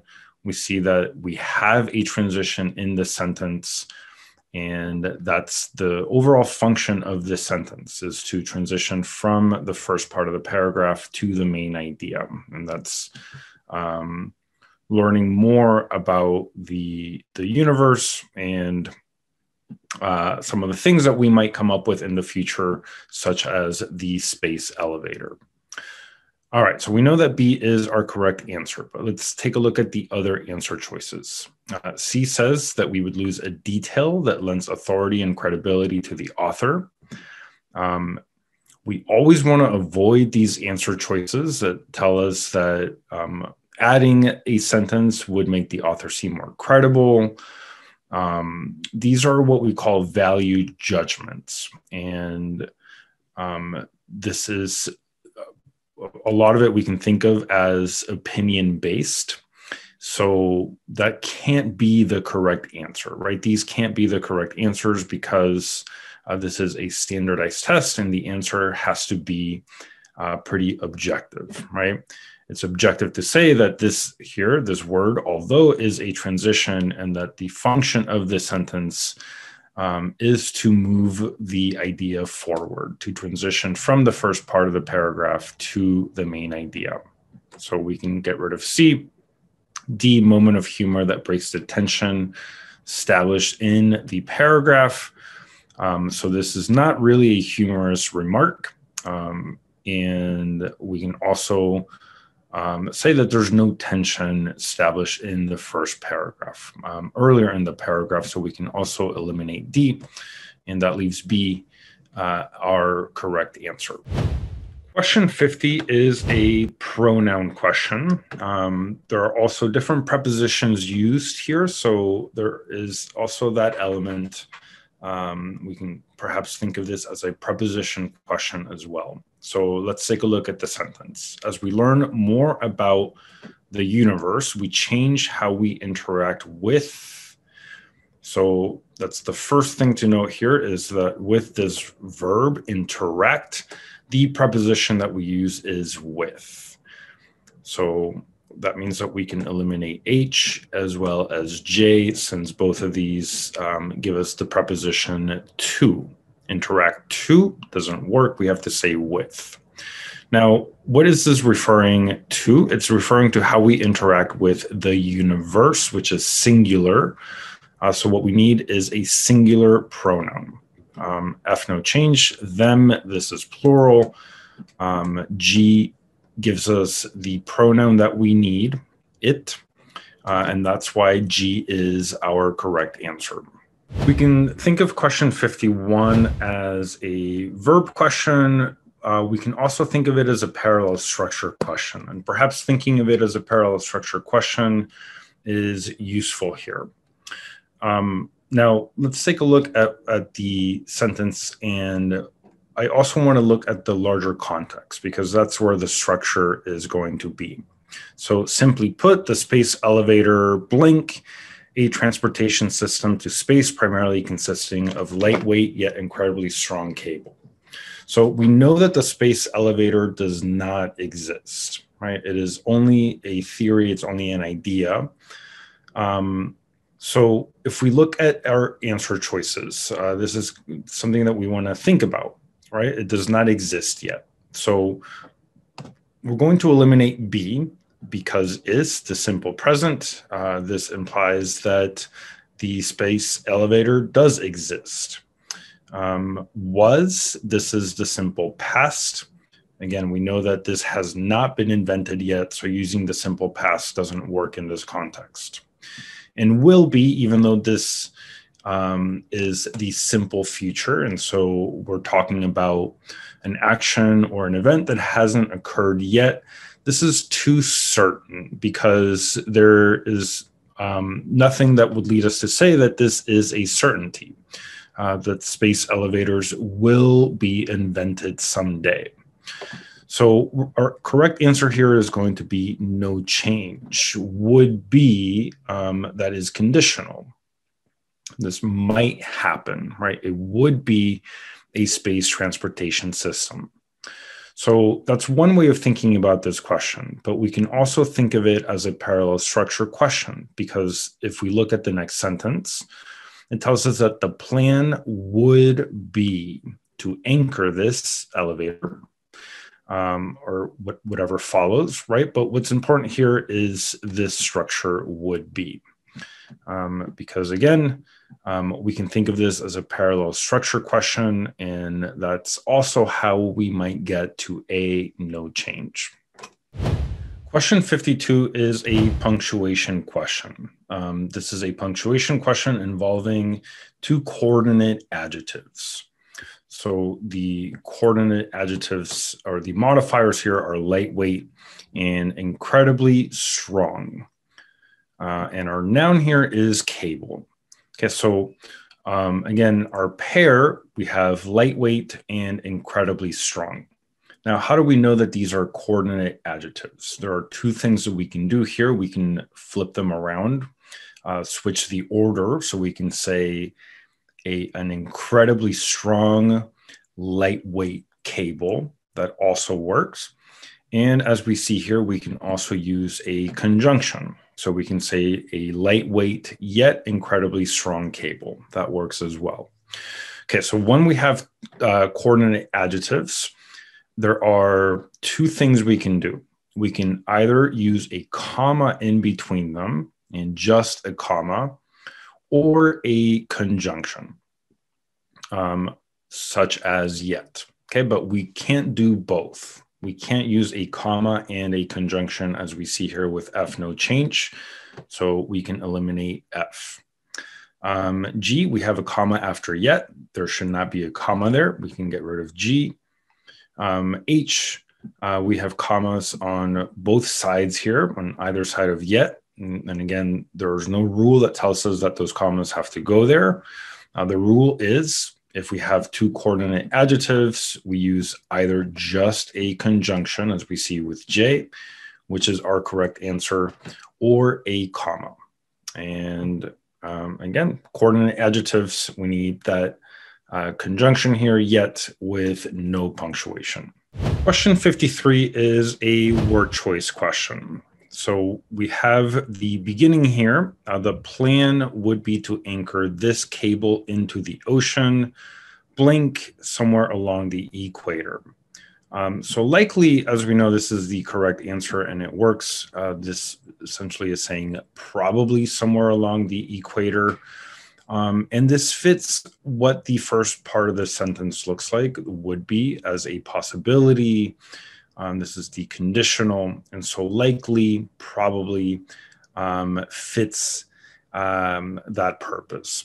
So let's take a look at the other answer choices. B, likewise. This is a transition used for additional information. Doesn't really fit what's happening here, so we can get rid of B. Likeliest. This is the superlative form, and we would only use this when we are talking about three or more things, like the likeliest candidate to do something. Doesn't really fit what we have here, so we can get rid of C. And linked, this implies that this is linked somewhere along the equator. And while that might seem like it works, we already know that that is the case, right? We already know that this is anchored. So what would make more sense here is to provide a modifier, probably somewhere along the equator. Again, this fits what the first part of the sentence looks like. Okay, so this is why our correct answer here is going to be A, no change. Question 54 is a purpose question. Here we have to decide whether the author should keep or delete the underlined portion. So for some context, we know that this paragraph is a description of a space elevator system, something that does not exist yet. And so it tells us what it might look like. So for instance, here we're told that a cable would be anchored into the ocean, likely somewhere along the equator. And then from this platform, the cable would extend up 60,000 miles into space and be capped off with a counterweight. So this paragraph, again, is a description of what the system would look like. And then we get to the sentence that tells us it is surely a stuff of science fiction writers' dreams. And while this may be true, it seems to introduce an idea that is not developed, right? We would expect this to be expanded upon a little bit more.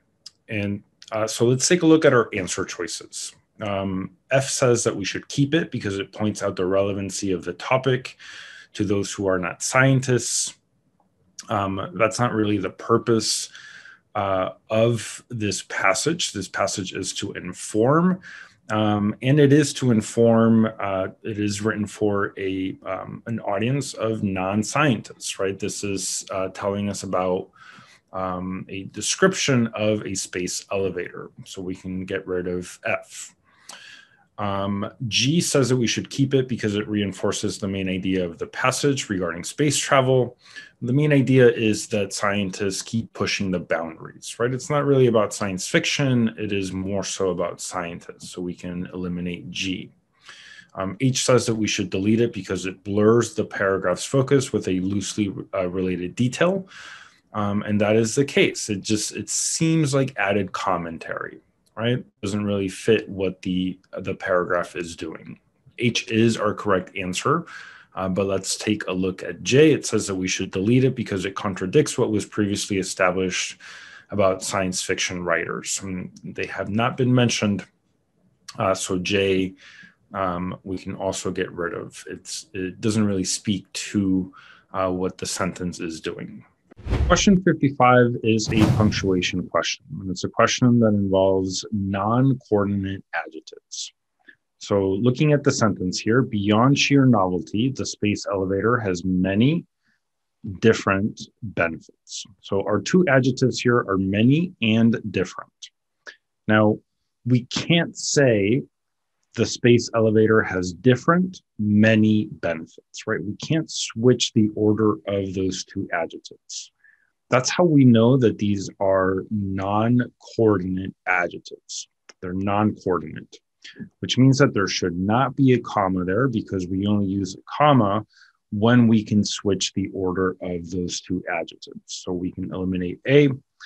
We're also going to eliminate B because of that conjunction, right? So when we have coordinate adjectives, we can use a comma or a conjunction, but as we know, that's not the case here. C is our correct answer because, as we see here, there's no comma between these two adjectives. And the problem with D is that the comma is after different, so that would come before the noun, and we would just not do that. So that we see as our correct answer. Question 56 is a parallel structure question involving comparisons. So let's take a look at the sentence. The system would allow space travel to become quicker, more commonplace, and then we get to our third item. Okay, so what's important to note here is that we have the comparative form of this adjective quick, and this is the comparative form of this adjective commonplace, right? So what we have here are comparisons. That means that our third item also has to be a comparison. Inexpensively here is an adverb, and it doesn't fit the structure that we have here. Okay, so we can get rid of F. Cheaply, this is an adverb as well. It doesn't fit the structure. H says without spending much money, and this is a little wordy and also does not give us the comparison that we need. Less expensive here allows us to follow the structure of quicker, more commonplace, and less expensive. And that's why J is our correct answer. Question 57 is a transition question. So let's look at the sentences before and after the transition to think about the relationship. So let's start over here. The answer lies in the fact that the materials needed to build such a contraption do not, as of yet, actually exist, at least not in usable form. Then we're told that carbon nanotube-based materials have shown promise. What is the relationship between these two sentences? Or there seems to be some kind of contrast, because the first sentence tells us that the materials we need to build a space elevator, they don't exist yet. And the next sentence tells us that actually we may be developing these soon, or there's at least a promise. Some materials have shown promise, right? So that's the contrast that we have between these two sentences. If we look at a no change, we see that we have however, and this is a transition that we use for contrasts. And that's why this is our correct answer. B, consequently, and C, as a result, are both used for cause and effect relationships. Now, the fact that we have both of these as possibilities, this tells me that both of them are incorrect. They can't be the correct answer because B and C are basically the same answer, right? We would use either of these for cause and effect relationships. And the test is never going to make you choose between two perfectly valid answer choices. We also know that we don't have a cause and effect relationship between these two sentences.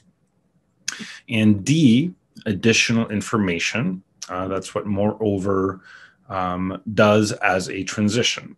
Right? This, we're not adding information so much as we are providing a contrast, right, or what the author is doing. And that's why A is our correct answer.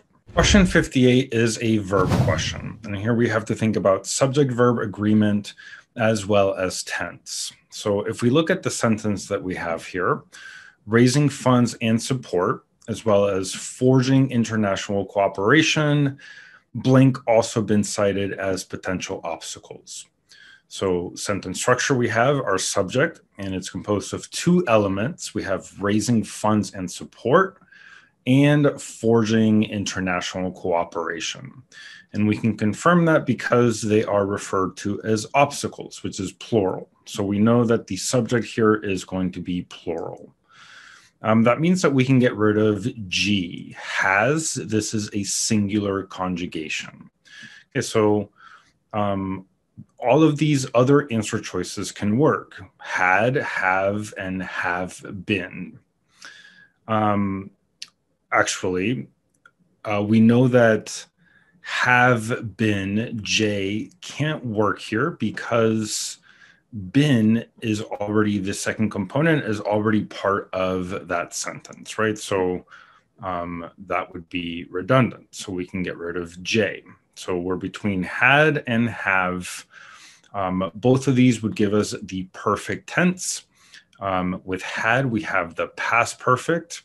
With H, have, we have the present perfect. And because these things continue to be obstacles, we're going to go with have. They have been cited as potential obstacles because they continue to be obstacles today, right? So people continue to work undeterred in order to make the vision a reality. So that's why H is going to be our correct answer. Question 59 is an organization question. And here we're asked about sentence 3. And we know that the answer here should be A, that we want to leave sentence 3 where it is now. So let's read the paragraph carefully to see why that's the case. Oh. Okay, I'm going to scroll up here and we'll start from the beginning. So beyond the sheer novelty, the space elevator has many different benefits. The system would allow space travel to become quicker, more commonplace, and less expensive. So these two sentences belong together because these are those benefits, right? So what are the benefits? Or transportation or space travel would become quicker, more commonplace, and less expensive. So those are the benefits.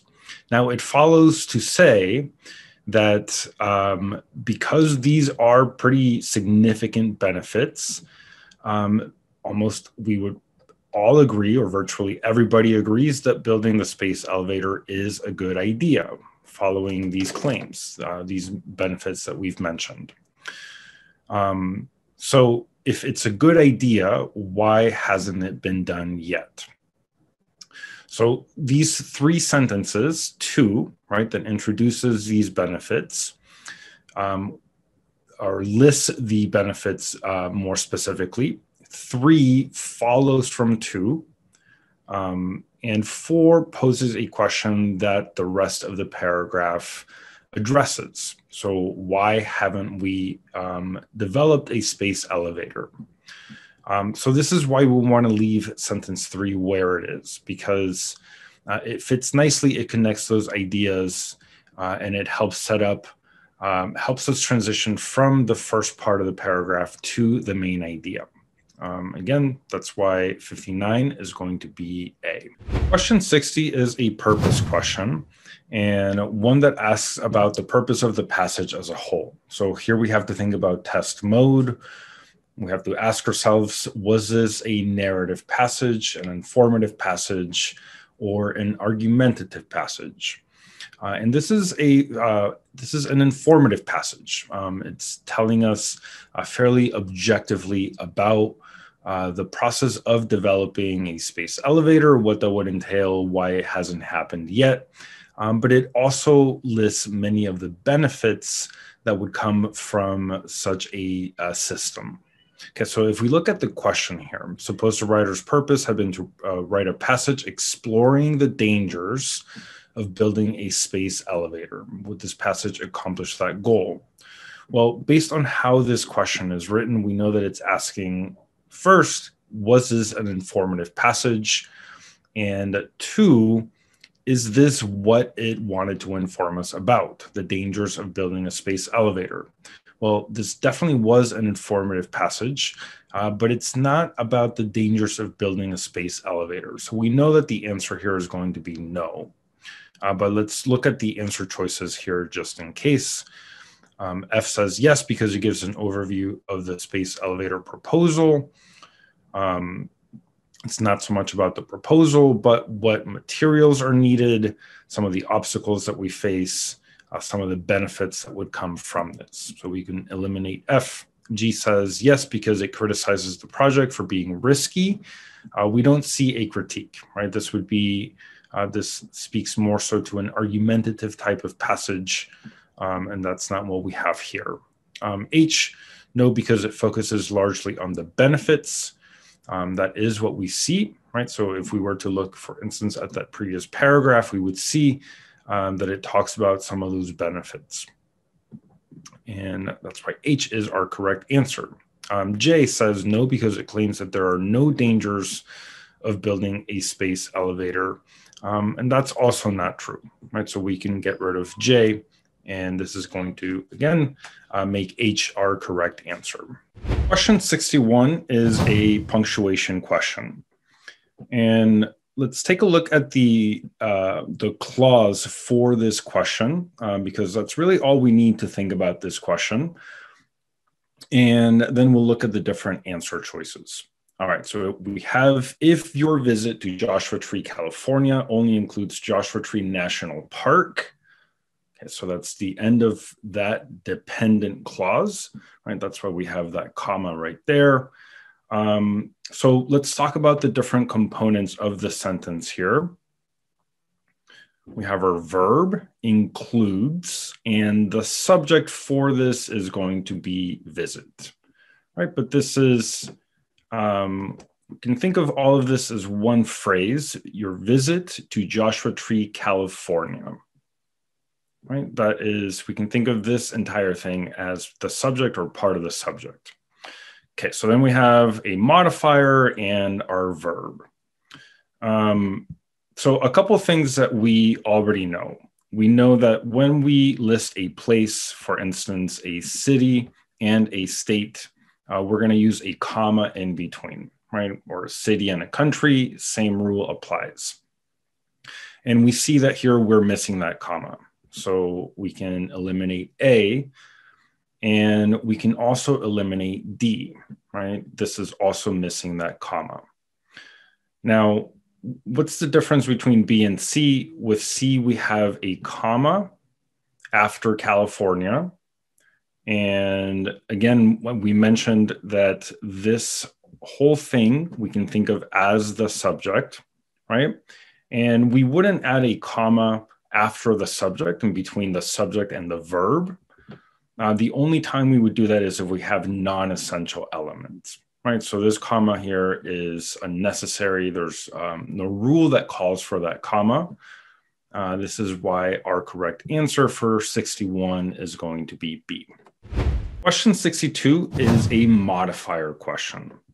Let's take a look at the phrase that is part of this question, and that is the blank blank heaps of boulders. Okay, so heaps is our noun, and we have two modifiers.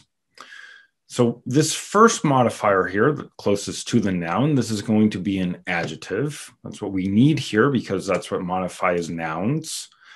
And for the second one, we're going to need an adverb because adverbs modify adjectives. And we know that the modifier closest to the noun is going to be an adjective.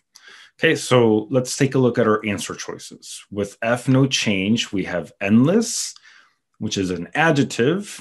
Climbable, that's also an adjective, but we're going to need the first one to be an adverb. Okay, so we can eliminate F.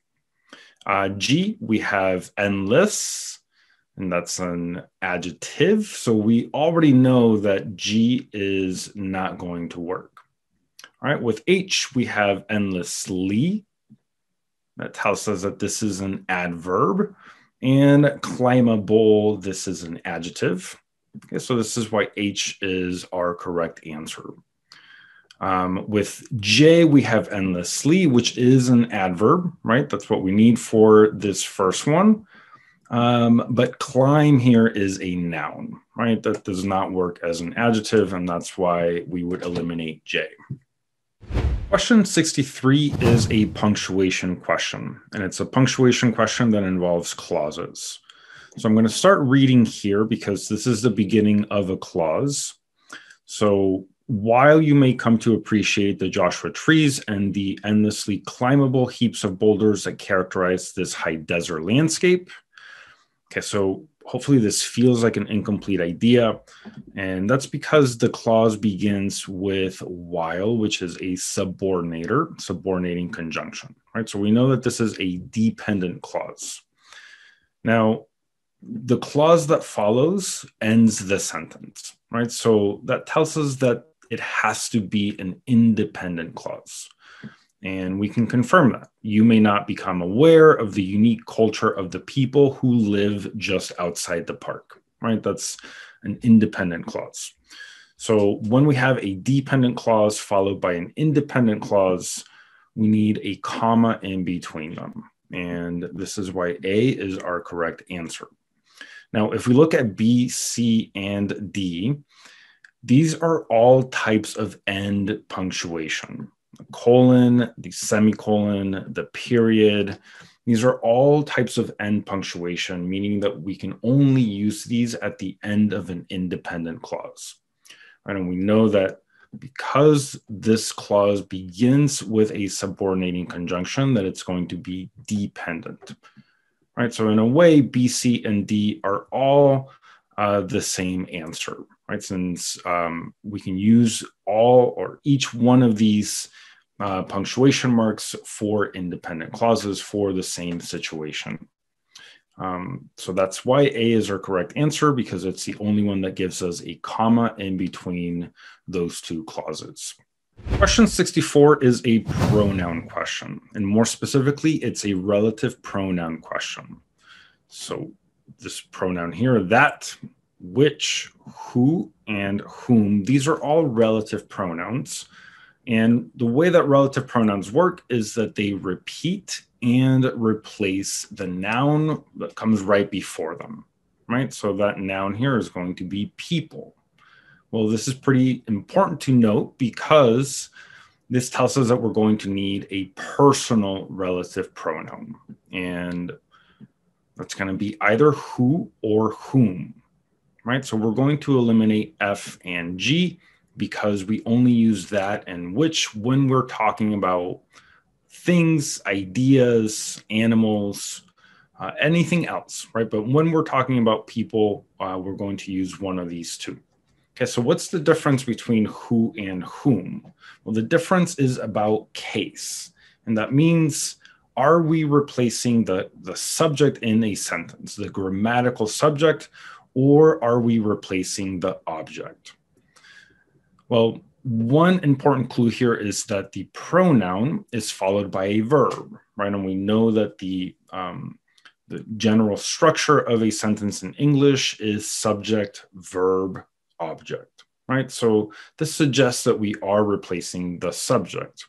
We can confirm this by perhaps using another pronoun, a regular personal pronoun, right? So would we say they live outside the park or them live outside the park? Well, it's much more intuitive, right? We know that we would say they live just outside the park, and they is a subjective pronoun, right? So again, this confirms that the pronoun that we need here, the relative pronoun, is a subjective pronoun.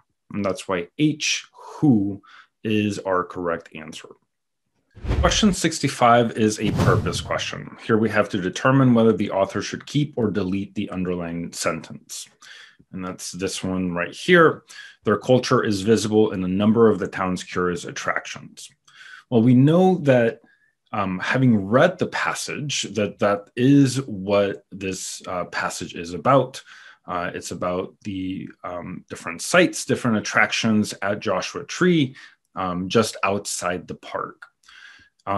We know that, for instance, by looking at the first body paragraph, which begins by telling us about the Institute of Mental Physics, which is a type of non-mainstream religion, right? That is a curious attraction.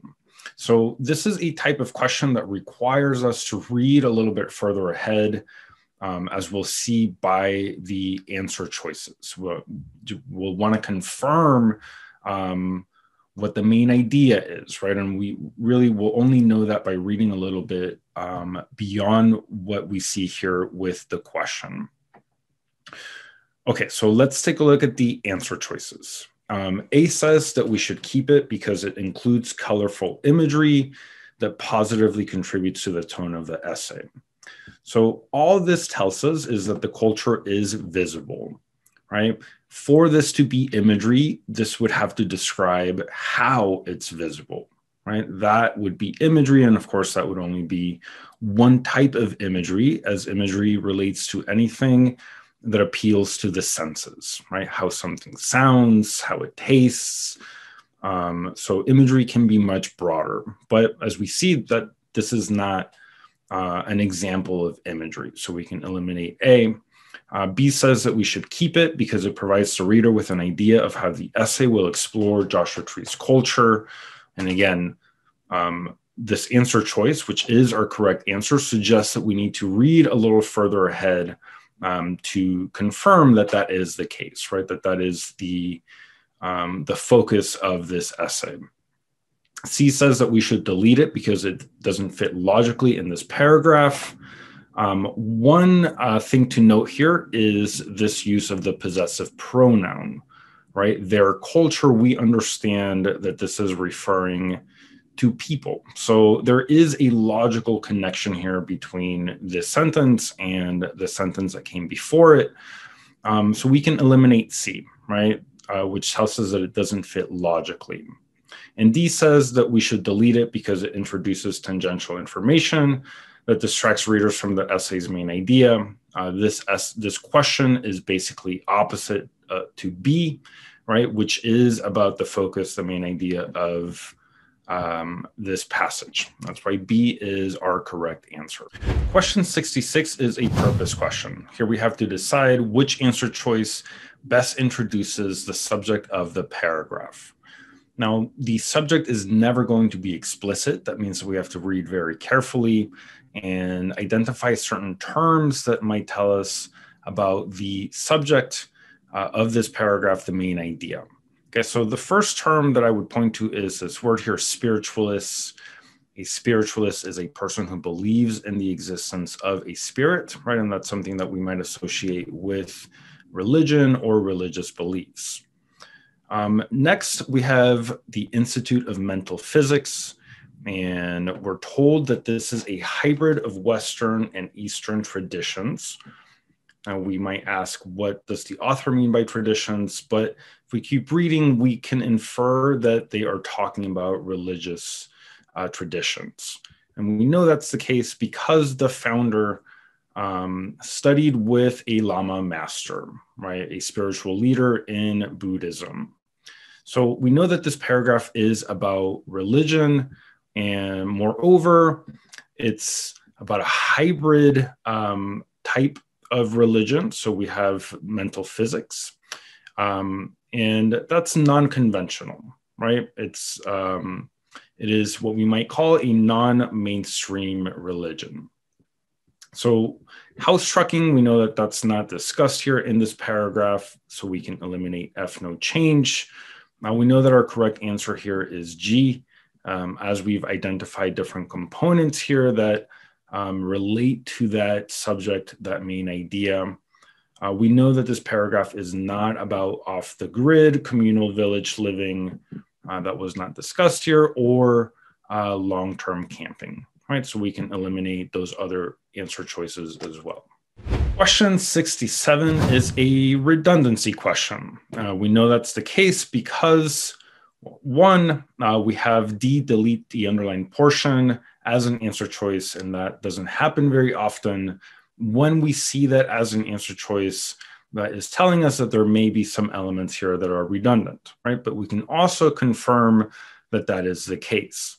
So I'm going to start reading at the beginning of the sentence here. Spiritualists of all sorts are drawn to the Institute of Mental Physics, which is housed in a group of buildings built by Frank Lloyd Wright and his son.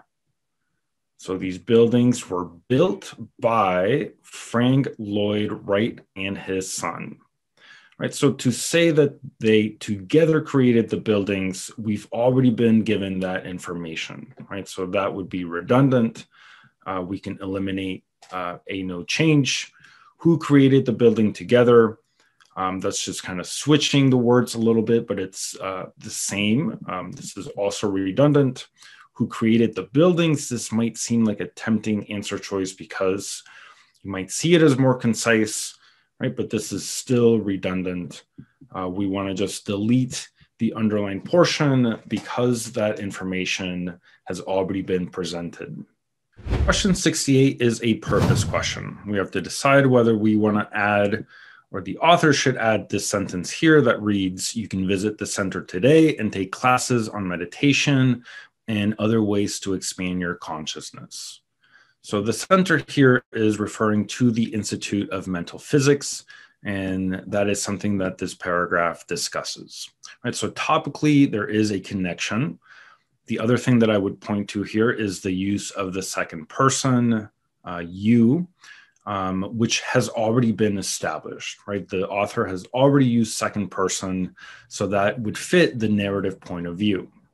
Okay, so there are already ways of making connections here between the sentence and the paragraph, the end of the paragraph, and the passage as a whole.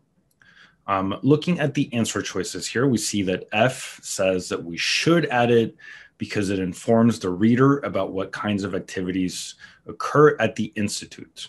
We can say that this is objectively true, right? This is what the sentence is doing. It tells us that we can take classes on meditation. We've already made connections here topically that it fits the paragraph as well as the narrative point of view, right? And that's why F is our correct answer. G says that we should add it because the essay is promoting alternative religious practice, especially mental physics. We know that that's not the case. This essay is about the different attractions that you might find in Joshua Tree. For instance, this next paragraph is about the Outdoor Desert Art Museum, right? That's a different attraction. So we can eliminate G. H says that we shouldn't because it excludes readers who may be interested in the Institute purely for its architecture. But again, the focus of the essay is not the Institute. It is the different attractions that you might find, right? So we can get rid of H. And J says that we shouldn't add it because it switches point of view. Well, we've already mentioned that the author uses second person, right? So J is incorrect. And again, that's why F is our correct answer for 68. Question 69 is a punctuation question. There are a couple of things going on here. The first is the fact that we have a paired expression. Okay, so because this sentence begins by using this not only, we have to at some point use but also, right? It's kind of like when we use either, we have to also use or, neither, nor, not only, but also. All right, so that means that we can eliminate a no change because what follows here is but through, right? That would be incorrect. We can also eliminate B. As we see here, what follows is through, right? Not but also. We see that that is the case with C and D, so we can keep these for now. A couple of differences here. We have no comma here before which. With D, we have a comma before which. We know that we need a comma before which. So it's looking like D is going to be our correct answer. And we can confirm that because there should not be a comma before this conjunction, right? Because what follows is not an independent clause. So a couple of ways that we can think about why C is incorrect, and that leaves D as our correct answer. Question 70 is a transition question, which means that we have to think very carefully about the two sentences that the transition is going to connect. Okay, so the first one is begins here. Denizens of Joshua Tree are not only interested in expanding the mind through spirituality, but also through experiences of art, which is the focus of numerous sites.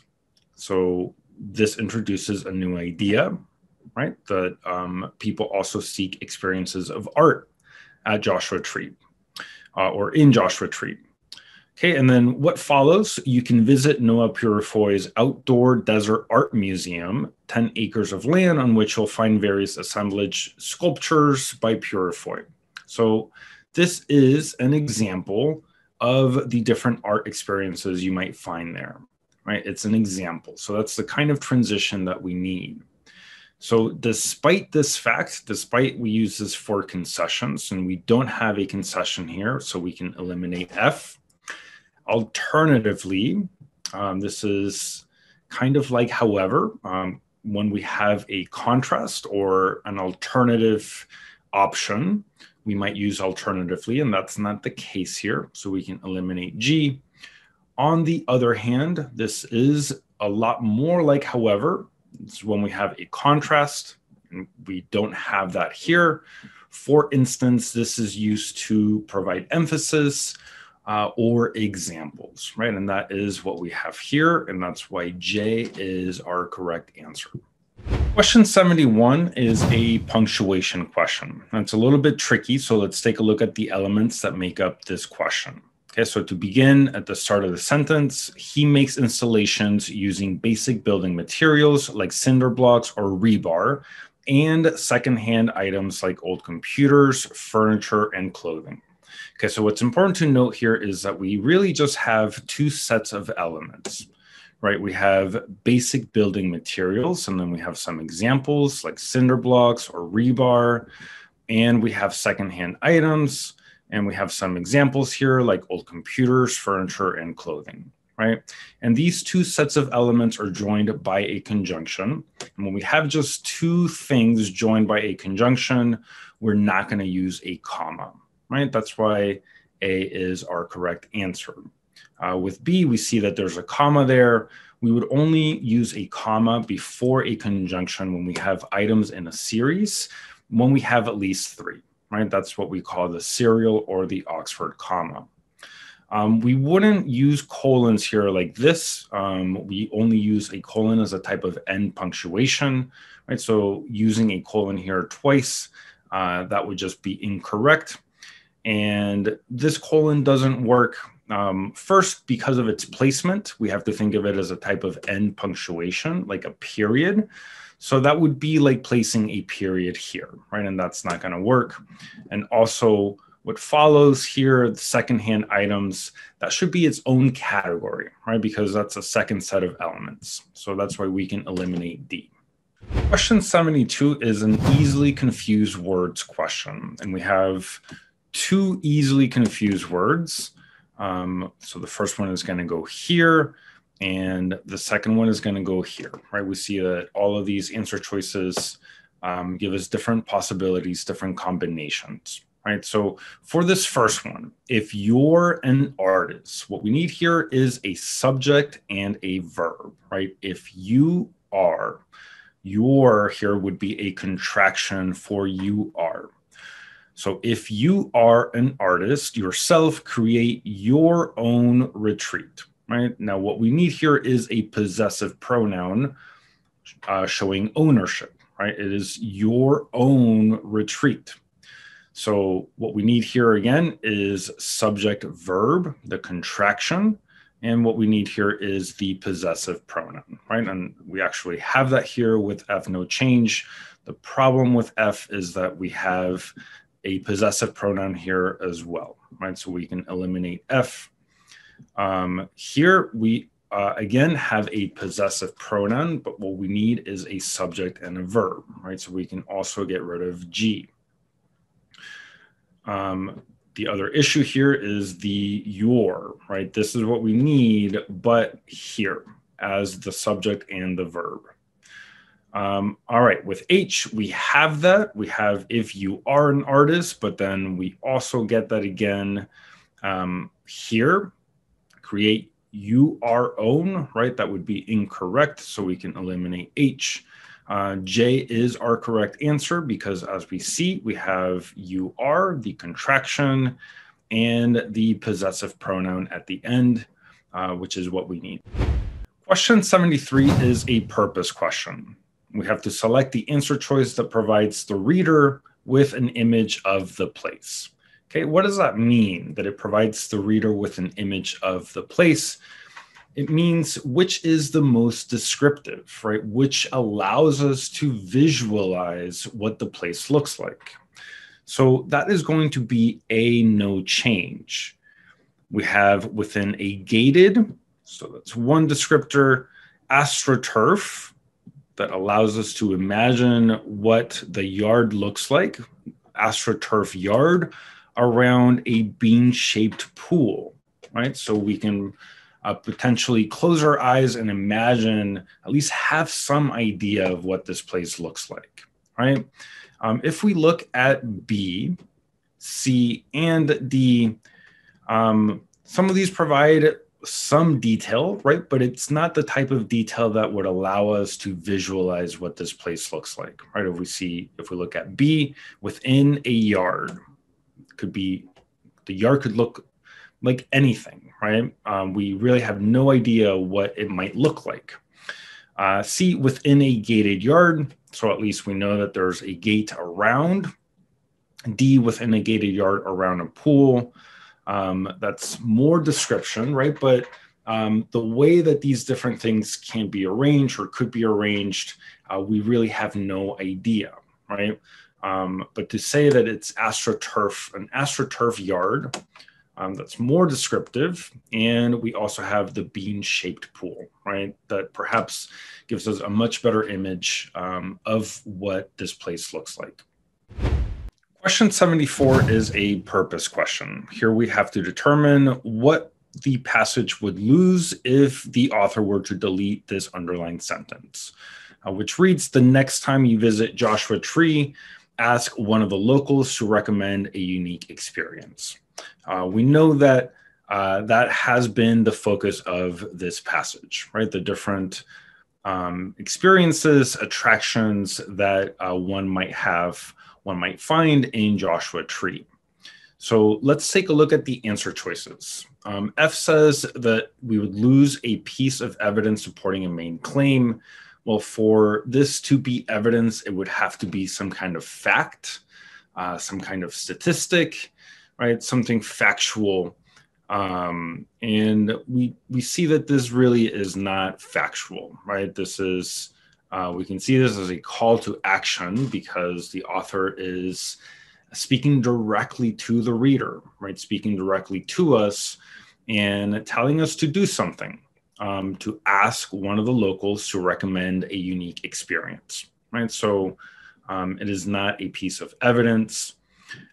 This is a summary statement. Again, it speaks to the main idea of the passage, and it serves as a call to action, right? Because it addresses the reader directly, asking them to do this one thing, right? To ask one of the locals. H might look, this is tricky because it tells us that this is a direct address, right? So we know that it is second person narrative point of view. It's addressing the reader directly, but it's not a shift in the tone of the passage, right? It fits the tone of the passage, so we can eliminate H. And it's certainly not a counter argument. Now, any answer choice that speaks to the author's credibility, we can rule out because those are value judgments, right? Whether an answer choice says, for instance, that We should add a sentence because it's going to make the author seem more credible, right? Those answer choices are value judgments, and those are never going to be correct, right? So we can eliminate J as well. Question 75 is a purpose question. And for these types of questions, which we typically find at the end of a passage, it's useful to think about test mode. This means, was this passage informative? Was it argumentative? Or was it a narrative? Was it telling a story, right? Because a passage can do one of those three things, right? And these questions are generally about that, right? Was this passage making some kind of argument? Was it telling some kind of story?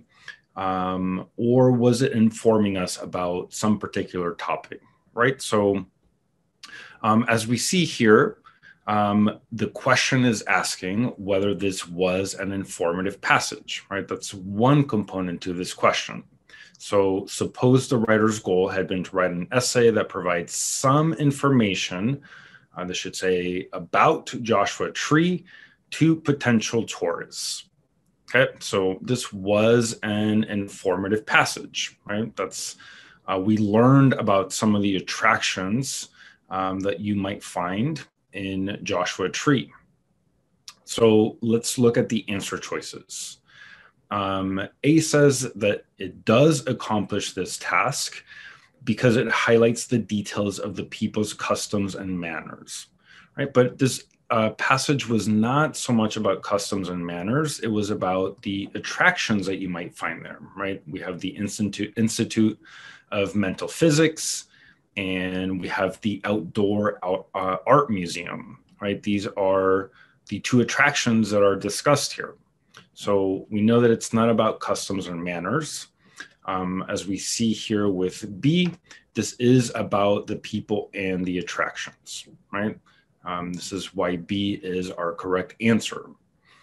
C tells us that it doesn't include information about foods and traditions of the place. And this is why we would rule this out as an informative piece about two potential tourists, right? But the question says that does this provide some information, right? We don't have to provide all information. So the fact that this is true, that it doesn't talk about foods and traditions, doesn't mean that the essay was not informative about this particular topic, right? So we can rule out C. And D says no, because it primarily focuses on art and the quality of the museums there. We know that one of the paragraphs, and the first body paragraph, is about non-traditional religion, right? The Institute of Mental Physics. So this doesn't just primarily focus on art. It does talk about other attractions, right? And again, that's why our correct answer is B.